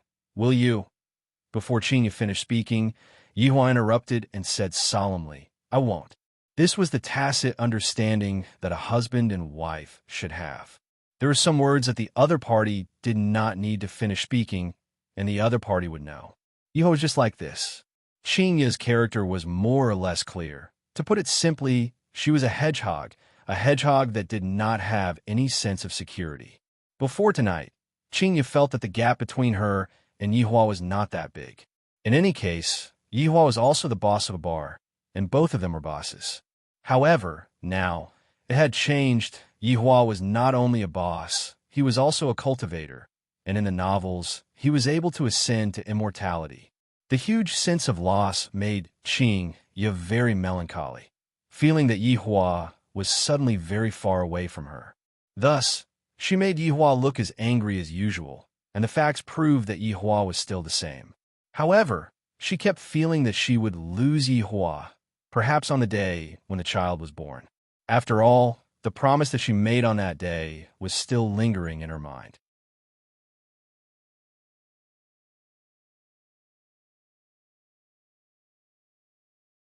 Chapter 90. Carrying along this uneasy feeling, Qingyu gradually fell asleep. Hugging onto Yihua while sleeping is very comfortable. If I suddenly lose him one day, I will probably suffer from insomnia. Right now, Yihua was also thinking blindly, but he wasn't as emotional as Qingyu. Instead, he was thinking about how to get back my face. Could it be that I have to show off my manliness in front of her? I wonder if killing millions of people would be enough. If that's the case, she would willingly submit to me. This doesn't seem right, just what is wrong. This is so vexing. Just like that, the two gradually fell asleep with their own feelings, until the sound of knocking on the door rang out in the morning, waking Yihua and Qingyu up. Brother-in-law, big sister, Qing Yutong stood outside the door and shouted. From her tone, one could tell that she was asking for someone. Yihua patted on Qingya's shoulder. Go and open the door. Qingya grabbed on her hair. What are you doing so early in the morning? What's the matter? Qingya opened the door and asked angrily. Qing Yutong could be seen to have already changed her clothes. Wearing a big round hat and sunglasses, she should be considered to be fully armed. Big sister, didn't you tell me to go to Gaohai City today? It's so dangerous for me to go to the airport alone. Aren't you and brother-in-law going to send me off? Qing Yutong blinked her beautiful eyes, pulled on Qingya's arm, and said coquettishly. Qingya wrinkled her brows. You are already an adult. Do you still need to send me off? Can't you just drive directly to the airport? Big sister, you don't even care about your little sister. My heart hurts. Yihua was no longer sleepy. He got off the bed and said, let's just go and send her off and eat breakfast on the way. The corner of Qing Yutong's mouth twitched. I feel like it's all thanks to breakfast, since the man has already spoken. What else can Qingya say? She went to wash up. 15 minutes later, the two were ready. Qingya, on the other hand, was very happy right now, because there was no need for her to put on makeup. Her face was simply too stunning. Thinking back to the meat on that day, Qingya was very curious. Could it really be dragon meat? Yutong drive. Qingya threw the car key to her little sister. Qing Yutong knew that it would be like this. The two of them were masters, especially brother-in-law. That expression of his was just like an emperor coming out of the palace. Sitting on the Audi A8, Qing Yutong successfully obtained the identity of the driver, while Qing Yutong and Qingya sat at the back. Qing Yutong, who was driving the car, silently thought to herself. Last night, they were clearly quarreling so much, and in the end, when I knocked open the door to take a look, I saw that they were actually lying on the bed and kissing. Yutong, for the next few days, properly cooperate with us, all right? Don't cause any trouble again. Qingya reminded. Qingya understood her younger sister's personality very well. Yutong was puzzled. Qing said, Yutong, I said, it doesn't matter if it's 1 or 2 days. You have to get it done. All right. In any case, you all just want to chase me away. When is my little nephew coming out? By then, we would have already run away from home. Yutong. Qing, yeah, Qing. Qingya was filled with melancholy. It was as if she had already seen her child running away from home along with her younger sister. You said, I, Qing. By day, I. Quiet down. What's there to quarrel about? Yihua said gravely. Quarreling every day, this is giving me a headache. The two goddess-like women pouted and quietened down. Half an hour later, Qing Yutong finally arrived at the airport. Aren't you two coming down to send me off? Yihua and Qingya directly ignored her, and Qingya even went up to the car and stepped on the accelerator, leaving behind Qing Yutong, who had an adorable look on her face. Ah, these two are simply angering me to death. They don't have a bit of sympathy. Let me tell you, I'm going to run away from home for half a month. Seems to be a bit long. 1 week then. Let's see if you two are anxious or not. Qing Yutong, who was throwing a small tantrum, walked into the airport and immediately attracted attention. Although she was fully armed, her temperament could not be changed. Don't look at how Qing Yutong was carefree in front of Yihua and Qingya. When she met outsiders, she would change. After all, Yihua and Qingya were her relatives. In the car, Yihua said faintly, let's go out for a walk today. Cultivator, do you want to go on a date with me? Qingya teased. The corner of her mouth unconsciously raised up. Can you remove the word cultivator from your mouth? Can't you speak properly? Yihua felt that telling her that he was a mistake. If he were to directly tell her that he was a supreme overlord, things would get out of hand. Qingya laughed tenderly. All right. I will remove it from your mouth, all right? After remaining silent for a while, Yihua asked, what do you think of my personality? Qingya was very puzzled. This fellow is not normal today. Do you still have a personality? Those who don't know would think that you are an emperor. Your face is cold every day, and you even have problems with the most basic communication. Yihua, are you sick? Autism. You're also a cultivator. You have to hide your identity. Qingya, Yihua shouted out gravely. This woman can't even leave the word cultivator out of her mouth right now. To even say that I am sick, her guts are really getting bigger and bigger. Look, after saying a few sentences of yours, you are jumping up again. As a human, you have to learn to be calm. Don't think that just because you're a cultivator that you are superior to others. You have to learn to integrate with others. Cultivator again. Cultivator again. Yuhua really regretted admitting that he was a cultivator right now. After taking in a few deep breaths, Yuhua calmly asked, "Is there any way to solve it? Do I really have to solve it?" Qinya found it hard to believe. Yuhua couldn't be having a fever today, right? I am thinking too much. Yuhua just felt that learning human nature was not something that one could learn on the surface. One had to put it into practice. However, talking to these low-grade creatures, I feel very uncomfortable. I wonder how Wei Chong did it. Yuhua lightly grunted, feeling that he had lost a lot of face. I will bring you to a place. I guarantee that you will be able to get rid of those bad habits of yours. Qinya felt that today was really wonderful. Yuhua is finally obedient. Bad habits. Yuhua said gravely, "This is the dignity of a supreme overlord. But when it comes to her mouth, it became a bad habit. Could it be that it is a good habit?" Qinya snorted. Half an hour later, Qinya brought Yuhua to a place that was overcrowded with people, the pedestrian street of Long and City. "Last time, I even came here to eat skewers. Why did you bring me here?" Yuhua asked faintly. "Don't think too much. Come with me." Qinya held onto Yuhua's big hand and walked into Adi's specialty store. Inside the specialty store, there were almost all female salespeople, and when they saw such a handsome guy, they all rushed over. When they saw the woman beside Yuhua, they immediately stopped their footsteps. The woman was so beautiful that it made people feel ashamed of their inferiority. Qinya sized up the sportswear, then looked at the suit that Yuhua was wearing. Don't dress so solemnly all day. When it is time to relax, relax. Yuhua remained silent. "What are you in a daze for? Go and buy it." Qinya pushed Yuhua, letting Yuhua take the initiative to ask.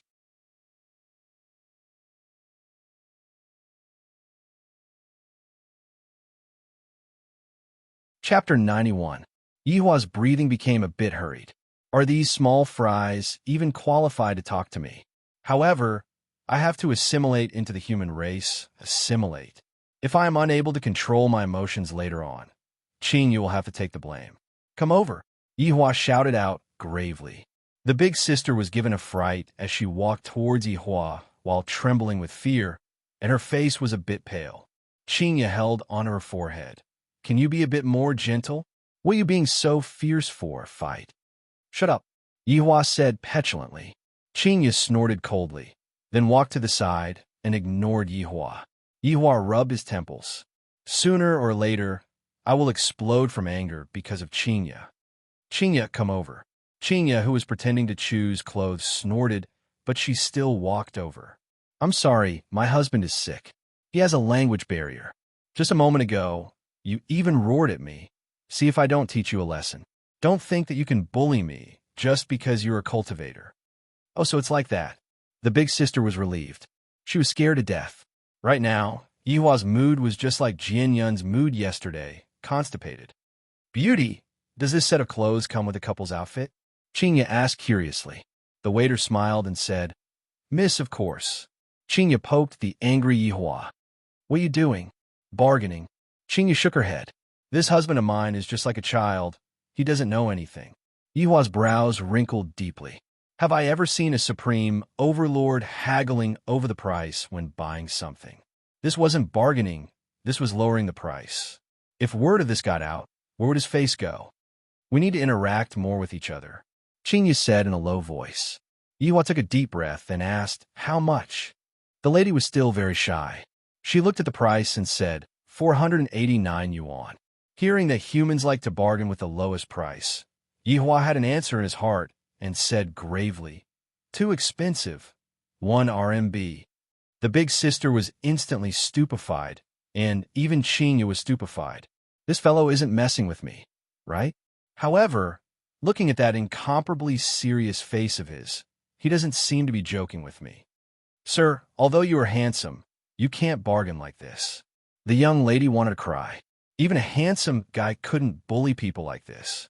Qing Yu was hating iron for not becoming steel. How can it be returned like this? Let me do it. You learn more from me. Qing Yu let out a sigh. To think that I, the madam, would still have to do it. Seems like Yi Hua has cultivated himself to the point that he became stupid. Qing Yu picked up her clothes and touched it, then frowned and said, faintly, "For 89 is too expensive. How about this for 188? What an auspicious number." This time, it was Yi Hua's turn to be a little stupefied. This is called bargaining? It seemed that this woman was even more ignorant than he was. She was still pretending to know. Even the waiter was laughing. The young lady felt that they were very strange. One was silly while the other was cute. They were a perfect match.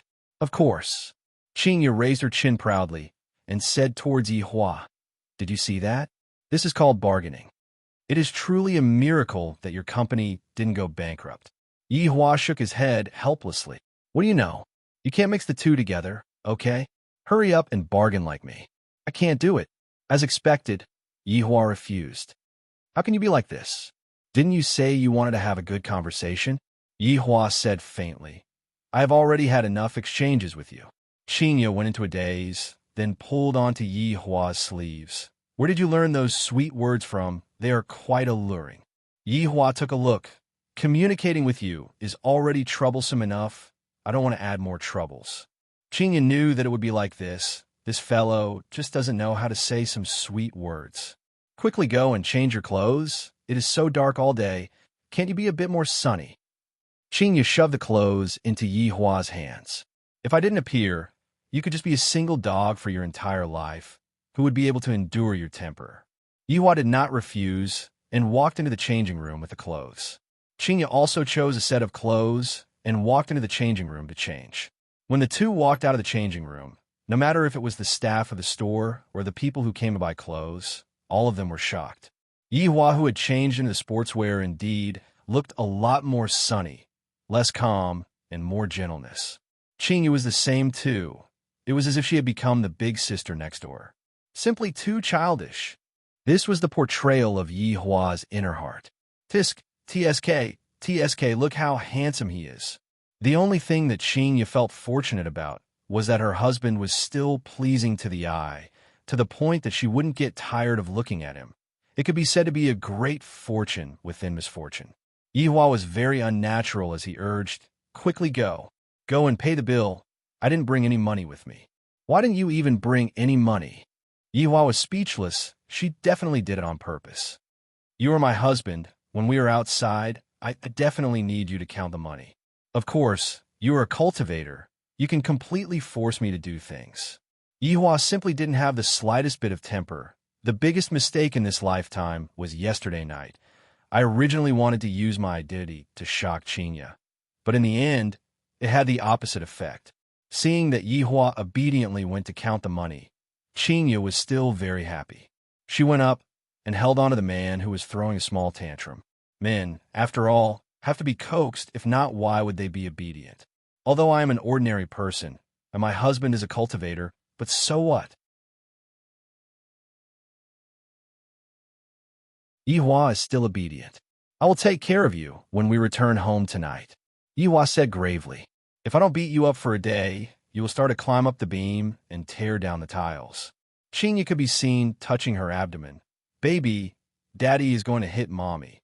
What do you think I should do?" My God, Yi Hua is not only regretting yesterday night, he is also regretting that night.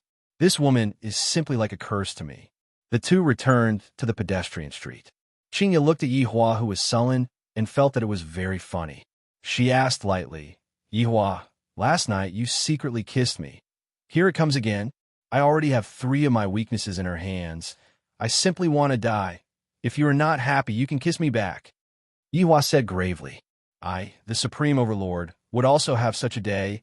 I really didn't expect that." Qing Yu tiptoed and said sweetly, "As long as you admit that you are a swindler, I can let you do whatever you want," just like that night. Immediately, the anger within Yi Hua's body rose rapidly, causing Yi Hua to turn pale with fright. "I am actually being controlled by this woman. How is this possible?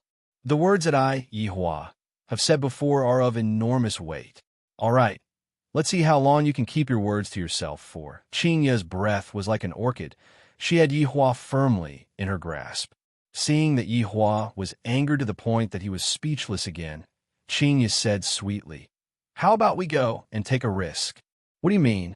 "Let's just sit on a random car and go wherever we go. How about it?" In actuality, Qingya had a small wish, and that was to go on a trip without any purpose. Boring.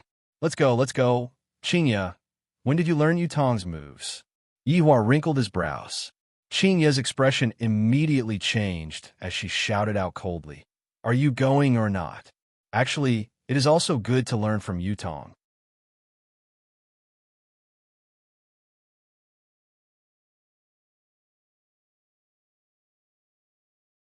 Chapter 92. After getting on the bus, Qingya quickly fell asleep while leaning on Yihua's shoulder. It was only at this time that Yihua felt that Qingya was very obedient, and when she woke up, she became like a little demon. After half an hour of driving, the two got off the bus and changed into the minibus. Who knows where this minibus is heading to? Teacher, stop for a moment. Looking at the scenery outside, Qingya couldn't help but shout out. After getting off the car, Qingya stretched her body and said comfortably, "The air here is fresh." Yihua lit up a cigarette, expressing that he was very bored.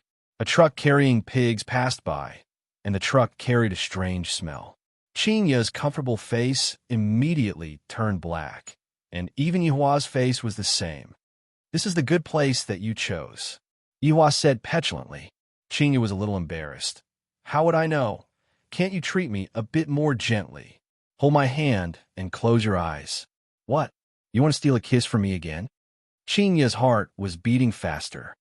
"Who wants to kiss you? I am just changing places." Yihua let out a light sigh. "I really don't know what she is thinking about all day long." "Tisk, let's see what kind of flower you can conjure up."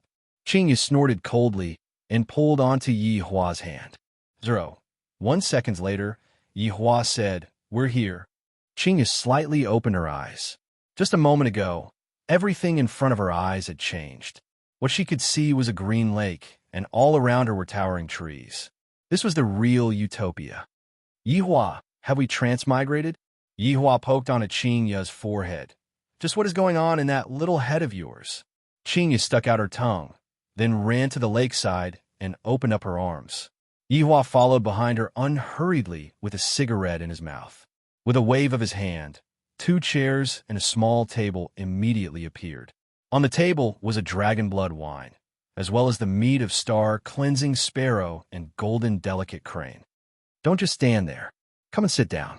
When Qingya turned her head around to take a look, she was first startled by the things that suddenly appeared, and soon after, she muttered, "Having a cultivator as a husband sure is good. He can even bring so many things with him." Another cultivator. Yihua really wants to throw Qingya into the lake to calm down. Lying on the chair, Qingya took a sip of the dragon blood wine and said, "We will be able to save a lot of money on transportation fees in the future." Yihua didn't want to talk anymore. "Yihua, are you able to transmigrate to another world?" Qingya asked curiously. "It's simple." Upon hearing that it was okay, Qingya became interested. "When are you going to bring him over to play with me? Let's talk about it after you give birth." "That's true." Speaking of children, Qingya rubbed onto her flat stomach and asked curiously, "Yihua, will our children be like Superman when they are born?" "Qingya, don't compare children with those inferior races," Yihua said in displeasure. Qingya muttered, "I'm just asking. Why are you getting angry again?" After eating a small mouthful of the star cleansing sparrow's meat, Qingya seemed to have thought of something, and her mood instantly became gloomy. "Yihua, how long can you two live?" Qingya asked gravely. Yihua finally knew what Qingya was thinking about. This woman is actually worried about this. Thus, I decided to tease her a little. "A very, very long time," Yihua said leisurely. "Then when I get old, will you still be so young?" Qingya's eyes turned red. "When I think about how old I am, and how Yihua is still the same as before, I even have the heart to die. This silly woman, she is eating the star cleansing sparrow's meat, and she is still worried about her appearance. Yihua said faintly, "If nothing unexpected happens, it will be like this." This time, Qingyu was really sad, and tears of helplessness fell out from her eyes. If only Yihua was an ordinary person. Yihua didn't expect that Qingyu's reaction would be so big. He was startled for a moment, then said slowly, "Of course, I also have a way." What way? Teach me." Hearing that there was a way, Qingyu was like a person who was drowning, tightly grabbing onto that life-saving straw. For people like us, every part of our body is where the essence lies, so Qingyu went into a daze for a moment, then immediately jumped onto Yihua's body and punched on his chest. "Yihua, I didn't expect you to be so shameless and perverted." Yihua lightly hooked onto Qingyu's chin and said with a light smile, "Such a beautiful face. How can I bear to let you grow old?" "You are teasing me again, Yihua. I hate you. What a silly woman." Yihua laughed out loud, then hugged onto Qingyu's soft and delicate body. "Hugging onto my body feels very comfortable." Ripples appeared on the surface of the clear lake, and a light breeze blew onto Qingyu's soft and beautiful hair. Yihua caressed onto Qingyu's beautiful hair. If only you didn't talk back to me." Qingyu closed her eyes and said, If only you didn't act cool all the time." Yihua couldn't help but smack onto Qingyu's, "But the one who acts cool all the time is you, right?" Qingyu opened her beautiful eyes and shouted out, "You only know how to smack my butt. Your butt sure is bouncy. It feels good." "Yihua, right now, other than acting cool, you have also become a hooligan." Yihua hugged onto Qingyu tightly. "What's wrong with me acting like a hooligan towards my own wife?" Qingyu felt that this couldn't go on, so she said to Yihua, "I want to learn martial arts." "Oh, why do you suddenly want to?" "Because I want to defeat you, and then bully you." Qingyu turned around and rode onto Yihua's body. Her posture was too explosive. Yihua laughed lightly. "Your way of thinking is perfect, but you won't be able to succeed." "In this lifetime, I am definitely going to bully you." "Humph, if you don't teach me, who would know?" "Perhaps you know that my talent is extremely good, and you are afraid that I will surpass you." Qingyu expressed that she was not convinced. "Failure isn't scary. What is scary is that you still believe in this sentence." Qingyu pouted. "How do you know that I will fail? From a moment you said that you want to surpass me, you were destined to fail." "Humph, you're just stingy, Yihua." Yihua sighed, then held on to Qingyu's small hand, pointed towards the infinity ring, and said, "With this ring, you are already invincible." And Qingyu was confused. Other than looking good, this ring doesn't seem to have any other use. "In the future, you will know, my woman, why must you cultivate so bitterly?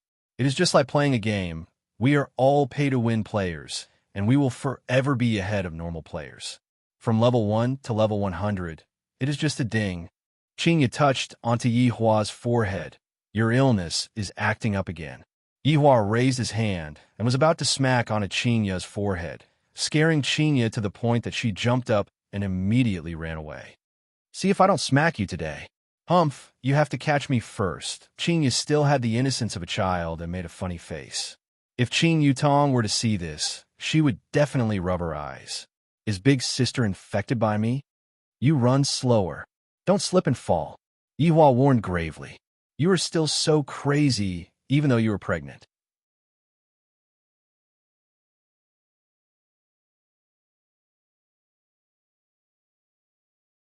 Chapter 93. Suddenly, a cry for help came from the forest. A man covered in blood rushed out. His panicked face made it seem as if there was a great flood or fierce beast behind him. "Save me! Save me!" The man ran towards Qingyu, who was in a daze. Unexpectedly, his legs became crooked and he tripped over himself. He slid for a full 3 meters before finally stopping in front of Qingyu's feet. His chin was almost bruised. Yihua snorted coldly. "How can my woman be touched by someone like you?" "Yihua, quickly come and save them." Qingyu finally came back to her senses and shouted out loudly. Yihua walked over unhurriedly and sized up the man. He discovered that the man did indeed have injuries, but the injuries were not as serious as what he had shown. Furthermore, The fainting that the man was showing right now was just an act. Qing Yuan felt that he was really unlucky today. He heard that this mountain range was extraordinary, so he specially came over to check it out. In the end, he bumped into a disciple of the Cloud sect. Luckily, he escaped quickly, but he also discovered an unknown secret. If this news were to be leaked out, the entire cultivation world would be shaken. The Cloud sect actually secretly dug up a dragon vein. However, he was injured. If he continued like this, he would definitely be caught. Coincidentally, he saw a couple camping by the lake. After observing them for a while, he felt that they were both good people. After all, they were so in love with each other. The beautiful woman was running around like a child, shouting for him to come and catch her. She was really cute and kind. The man doted on the woman very much, so he was probably a kind-hearted person. When he saw someone like him in trouble, he would definitely help. Look at this beauty is anxiously shouting to save me. I am so happy. Hurry up and drive me away. What happened? Yihua walked over and asked lightly.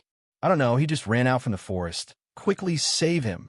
Qingya pulled onto Yihua's hand and shouted out anxiously. Yihua appeared very serious and said, Qingya, don't worry, it's nothing big.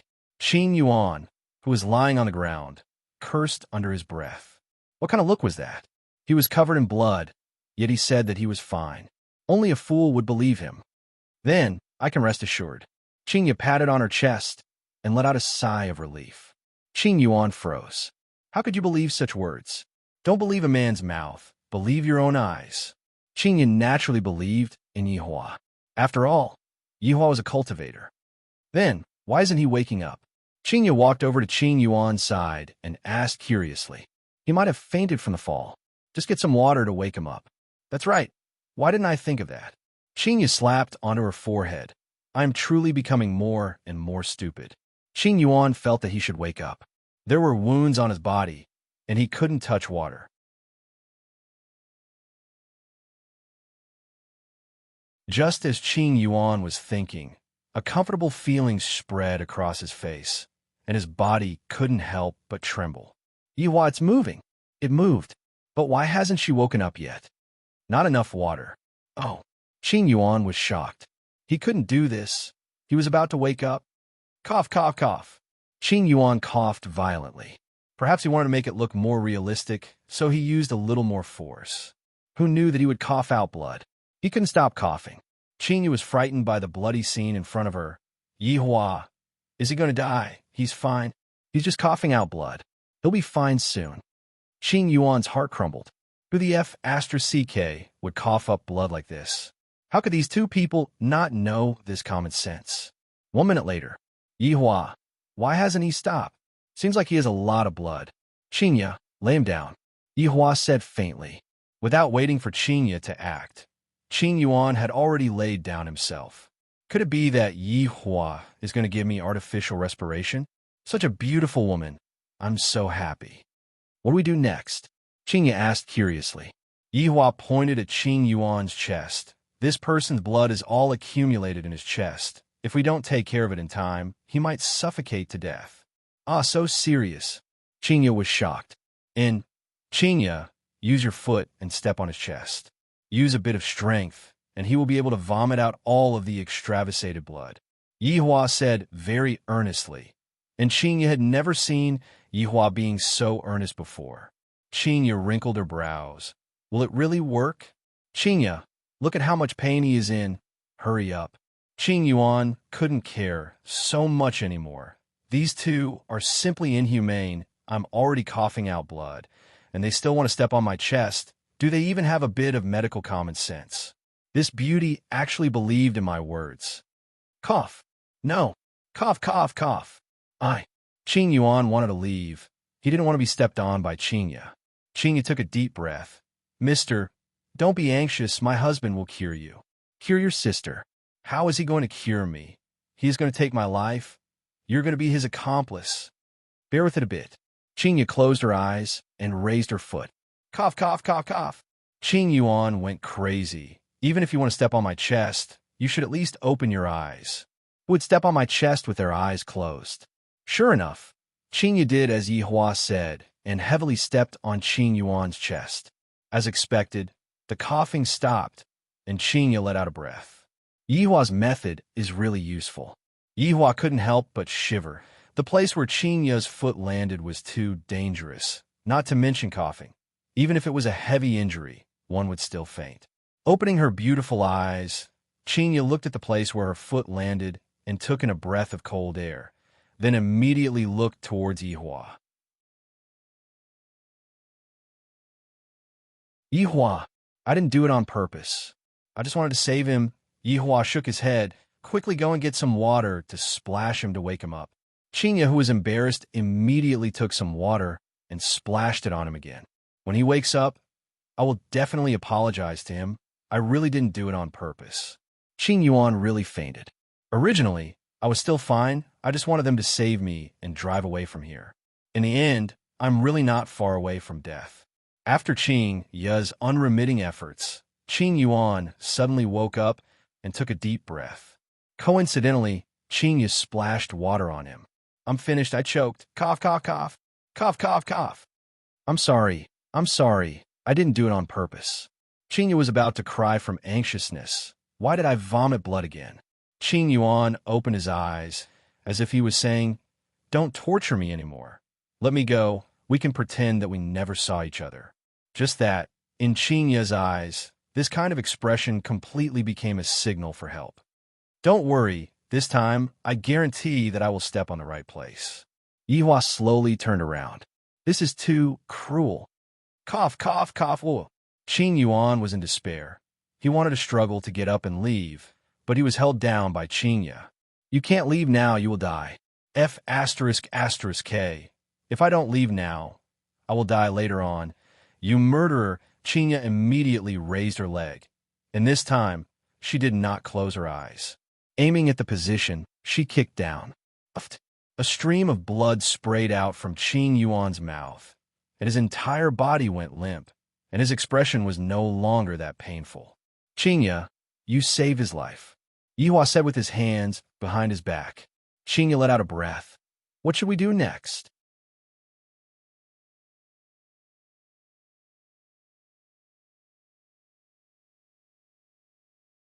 Chapter 94. At this moment, two men in green robes ran out of the forest and saw Qing Yuan lying on the ground. Qing Yuan, on the other hand, seemed to have seen a life-saving straw, and with strength that came from who knows where, Qing Yuan crawled forward with all his might. Save me. Quickly bring me away. The two disciples of the Cloud sect were dumbfounded.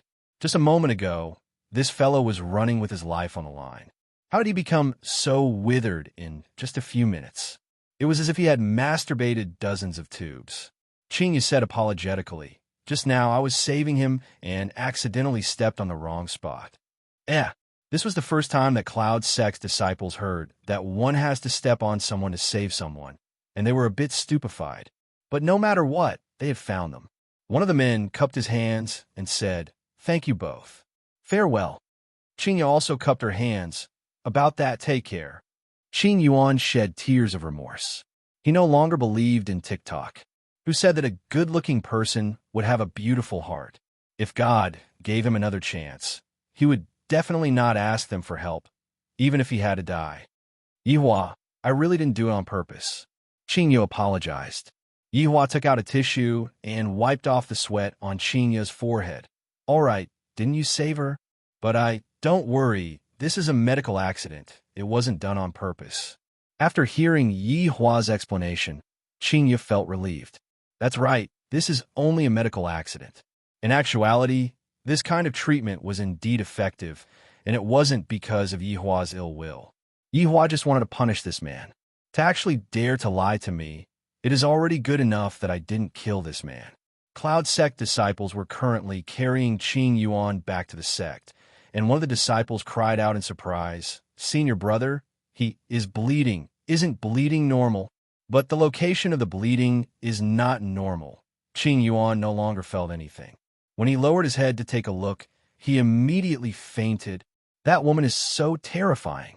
At the lakeside, Qing Yu seemed to have walked out from the shadows and was eating the star-cleansing sparrow meat that other people yearned for even in their dreams. Yehua, is this really dragon meat? It will be fine if you just eat it. It is good for your skin. Yehua lit up a cigarette and looked at the sky, which was gradually becoming dark. Yehua, why you treat me well sometimes? Chinya asked curiously. Yehua turned his head around and took a look at Chinya, as if he was saying, "You idiot. How did you even think of such a question? If I don't treat you well, who should I treat well? No matter what, I am still the child's mother." Suddenly, Chinya felt that other than being beautiful and rich, she didn't have anything else. Sigh. This is so depressing. Looking at Yihua's high and mighty appearance, Chinya was in a bad mood and decided to just ignore Yihua and rest on the chair.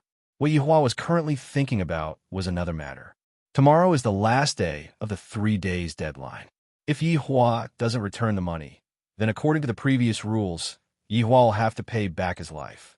To even dare to owe me money and not return it, Yihua's guts are not ordinary. No, today was different from the past. Exterminating an entire sect was too vicious. Change it. This matter will be handed over to Wei Chong or Lai Gu to handle tomorrow. I still have to teach Xinyo a lesson. Look at her sleeping posture. My God, she is drooling again. Yihua, I want to spank your butt. In the dream, Chinya shouted loudly. Yihua shook his head, then carried Chinya and disappeared from the spot in an instant. When he reappeared, he had already arrived at the bedroom. After placing Chinya onto the bed, Yihua covered her with a blanket. Coming to the office, Yihua said gravely, "Wei Chong, Lai Gu, come over."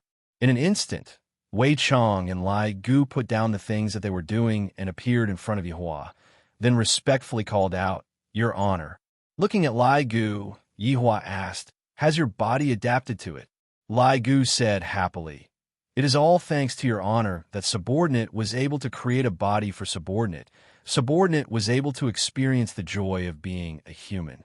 Actually, I still prefer you to transform into a dog." Yihua lit up a cigarette and said. Lai Gu expressed that he was very embarrassed, while the corner of Wei Chang's mouth arced up. "Wei Chong, Subordinate is here. What is the meaning between you and that waiter?" Yihua asked. Wei Chong didn't dare to be careless and said gravely, "Your Honor, Subordinate is currently experiencing the feelings of humans." Feelings? This caused Yihua to be a little puzzled. "What did you gain?" Yihua asked. Wei Chong bowed his body and said, "After spending these few days together, Subordinate discovered that the feelings of humans are very strange." Yihua became interested and asked, "How strange?" "When Xiao Tang is not around, Subordinate will feel a bit uneasy, but when Subordinate is together with Xiao Tang, Subordinate will be able to calm down. That's about it." Wei Chong was also very vexed. He thought that he was poisoned. Yihua wrinkled his brows. "Why is this symptom a bit similar to mine?" "Lai Gu, tell me about your feelings." Yihua asked. Lai Gu paused for a moment, and after thinking for a while, he finally said, They are very awesome." Yihua, Wei Chong, if I were to ask you to go and kill that waiter right now, what would you do?" Yihua's aura suddenly changed, and sharp killing intent emerged out from his body.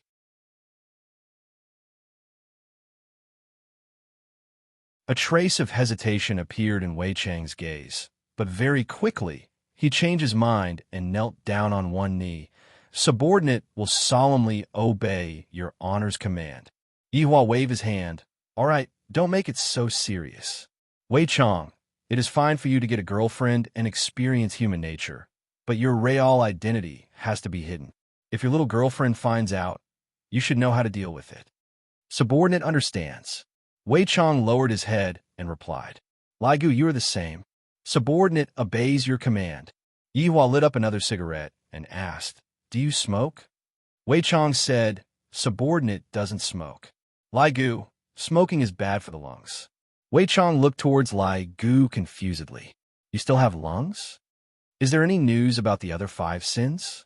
Yihua took a puff of the cigarette and exhaled out the smoke. Lai Gu changed his frivolous expression and said solemnly, "Not at the moment. Your Honor, it has already been 5 years. The other 5 sins have not been found yet. I am afraid that something unexpected has happened." Wei Chang's tone was filled with killing intent. Towards traitors, there was no need to give any face, even if the traitor was a former comrade. Yi Hua let out a breath. Each of you 7 sins have your own unique points. If they were to join hands, the 2 of you would not be their match, but you are still able to fight them one-on-one. Wei Chang and Lai Gu remained silent. The other 5 sins were powerful. Not only were they powerful, their personalities were also twisted. How could Yi Hua and his 2 subordinates not have twisted personalities as well? It was just that after learning for 5 years, their personalities became slightly better. However, who knows what the other 5 sins are doing? Perhaps they're still maintaining their original character. Yi Hua extinguished the cigarette butt, and a trace of red light flashed past his pitch-black pupils. My 7 subordinates are just like my 7 children. If the other 5 sins were to really betray me, should I kill them or not? Furthermore, the strength of the other 5 sins is not to be underestimated. Let's put this problem aside first. We will deal with it in the future. Let's deal with that Xiao family that owes money and doesn't return it first. Yi Hua sat on the boss's chair and said calmly.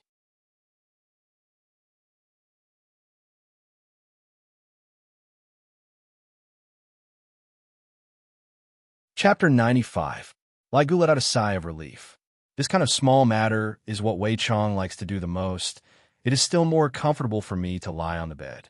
Lai Gu, how do you think we should deal with this matter? Yi Hua asked. The latter paused and swallowed his saliva. His honor is here to test me again.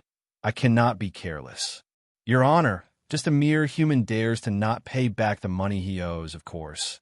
He has to pay back the money with his life. Kill them all. Lai Gu was still the same as before, killing all the people he meets. Wei Chang, how do you think we should deal with this matter? Wei Chang pursed his dry lips. According to the usual routine, I will definitely kill all the people I meet. I can give up the money, but I cannot lose my face. However, his honor will definitely not follow the usual routine, just like that long out yin. Your honor, those who owe money and don't pay back are the most evil. I suggest that we kill the person closest to them. Yi Hua was somewhat attracted by Wei Chang's suggestion. This is a bit interesting. Tell me about it. Subordinate thinks that what humans fear the most is losing their loved ones. In the past, when we were fighting all over the world, we also saw it, but we didn't understand it. However, after 5 years of understanding, other than money, what humans care about is their family. Lai Gu took a look at Wei Chang. Where did this gluttonous freak find this fallacious reasoning from? Lai Gu, look at Wei Chang. When can you be as sensible as Wei Chang? Yi Hua was gratified. I finally made Wei Chang's IQ online. Subordinate is incompetent. I will definitely properly learn about human nature in the future. Lai Gu thought in his heart, learning about human nature on the bed. Yi Hua continued to ask, Wei Chang, who do you think Xiao Yi cares about the most? Here comes another problem. Wei Chang thought to himself, if it's me, other than his honor, it would be Xiao Tang. That's right, it's a woman. Subordinate thinks that the person Xiao Yi cares about the most is definitely his woman. Yi Hua felt that what Wei Chang said was reasonable. Nothing in life is more important than losing one's true love. Yi Hua went into a daze. What am I thinking about? True love. Wei Chang, you handle this matter as you see fit. Take the money. Kill the person too. I will obey your honor's command. Let's do it tomorrow night at 12 o'clock. If he returns the money, then forget it. Yi Hua added. Wei Chang and Lai Gu went into a daze, then knelt on the ground and shouted, Congratulations, your honor. What joy! These 2 fellows had learned the human's flattery skills the most. Lai Gu sighed with emotion. His honor is clearly able to use his martial power. Yet, he just had to use his brain. As a subordinate, I am truly unable to catch up to him. What Lai Gu said is right. If it was in the past, his honor would have long since ordered us to kill him.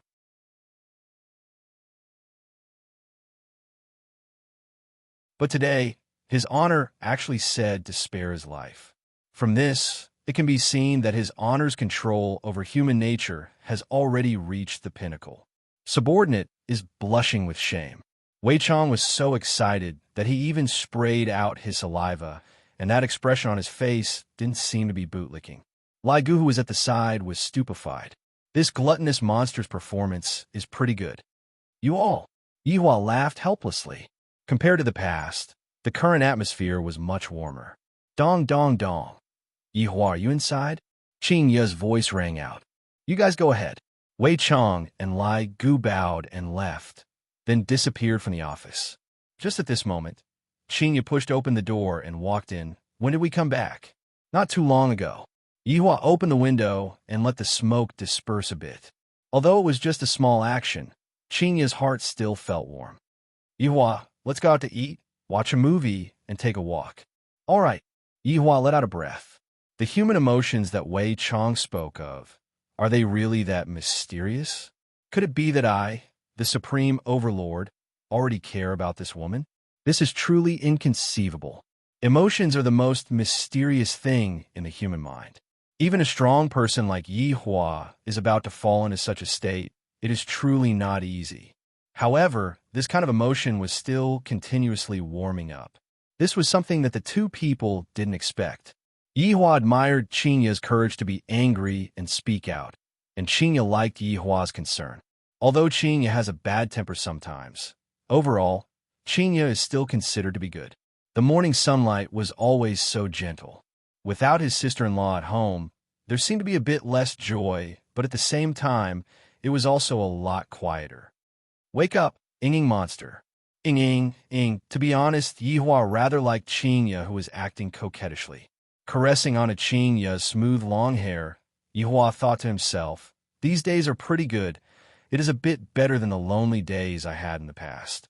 Seeing that Qing Ye was lazing around on the bed and not getting up, Yihua could only take forceful measures and directly carried Qing Ye to the washroom. Qing Ye naturally didn't want to comply, and the sound of quarreling immediately rang out. Qing Ye, who lost the quarrel, pouted and went out to buy breakfast, while Yihua went to his sister-in-law's bedroom, turned on the computer, and prepared to play games. I still have to practice my skills. No matter what, I have to bring my wife and sister-in-law to eat chicken and not listen to the two of them complain. And after Qing Ye came back, she saw that Yihua was secretly playing games, so of course, she had to join in. In the end, the two of them had to play as a pair, and both of their lunch and dinner were takeaway. Yihua had led my wife astray.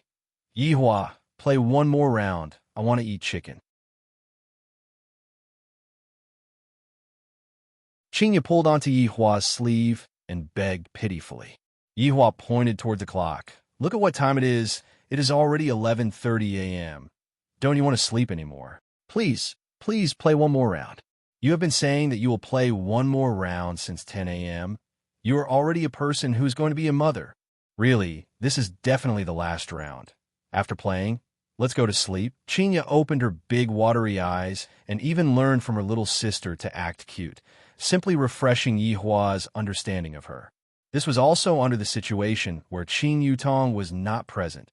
If she was present, Qing Yu would definitely have the appearance of a big sister. This way, she would appear to have a deterrent force. And in the end, Qing Yu was slowly accepting Yihua. Yihua let out a breath. One more round. Thank you, hubby moi. Kiss my face full of saliva. TSK. This beauty here kissed you, and you still dislike it. You can play by yourself. Don't, hubby, I know my mistake. Only a capable man can bring his wife to eat chicken, and Yihua actually forgot about the proper business. Luckily, Wei Chong still remembered. Wei Chong, who was currently on the first floor, looked at the clock. It is almost midnight. I still have to collect what I should collect. Walking to the toilet, he closed the door and called out, Death Mage. Within a villa in Long and City, Death Mage was currently drinking beer and watching the match between Germany and South Korea. Isn't it obvious that Germany is going to win? Death Mage decided to gamble one more time, betting on Germany to win. Just when the match had just started, he received a summon from his master. This was the hardest time to make a decision in one's life. Death Mage chose his master, but where did his scythe go? Finally, Death Mage found his scythe at a corner of the kitchen. Dust had already gathered on it. I have to wipe it. I can't let my master find out that I'm slacking off. According to my master's orders, I am currently guarding that long out yin.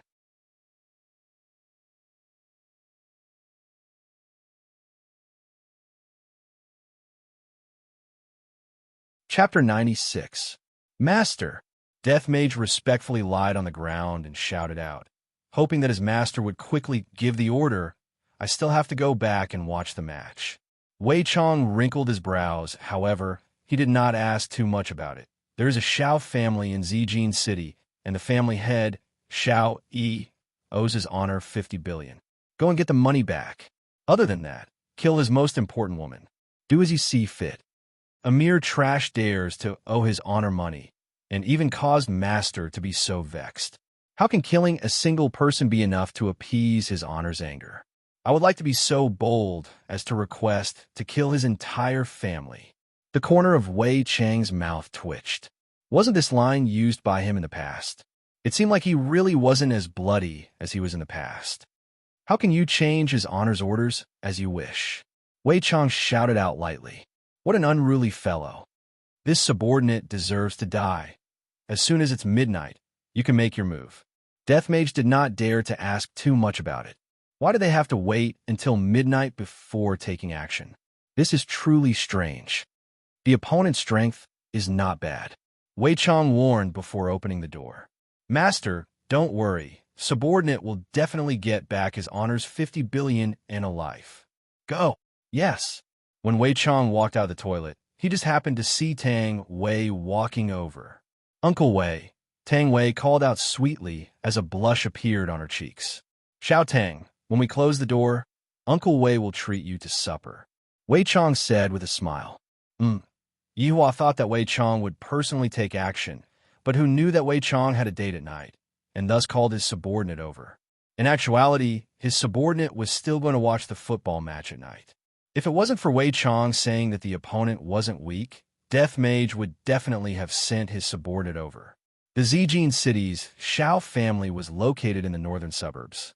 This was a manor that occupied an extremely large area. To be precise, it was not a manor, but a mansion. Just like the residence of the prince in the past, it was all Chinese-style buildings, with small bridges and flowing water. The environment was elegant, and it was the enjoyment of an emperor. In the east courtyard of the Xiao family, he was lying on a big bed with two beautiful wives beside him. One of them was Nangong Sini, and the other was Yuqi.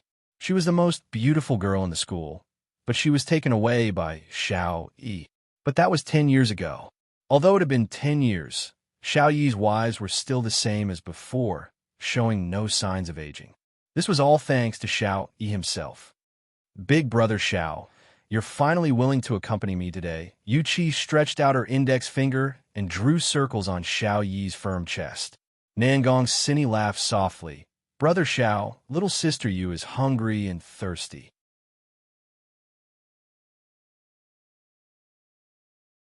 You have to feed her until she's full tonight, Sister Sini. Why do you have to tease me every time? Nangong Sini lifted Yuqi's chin and said, because I like you. I hate you, Xiao Yi chuckled. He was also watching the match, but his thoughts were restless. He felt that something big was going to happen tonight, and it had been a long time since he had such a feeling. Brother Xiao, what's wrong? Do you feel uncomfortable anywhere? Why don't I ask Sister Shu Nan to take a look at you? Xiao, he shook his head. There's no need. Besides, I was the one who taught Shu Nan his medical skills. I know my body well. Brother Xiao, why don't you rest early? You still have to take in to sign up for the children's soccer team tomorrow. The little guy is very excited today. Sister Sini coaxed him for a long time before he fell asleep, Yuqi said softly. She then rubbed her belly and smiled happily.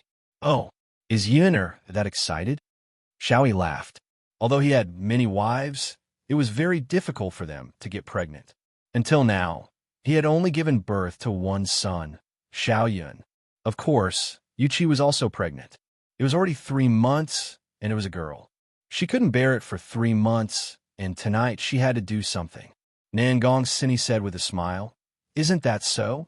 Recently, the little guy has been saying that he wants to enter the national team and play in the World Cup to win glory for our country. Not bad. He already knows how to win glory at such a young age. Xiao Yi was very happy and looked forward to the arrival of his daughter.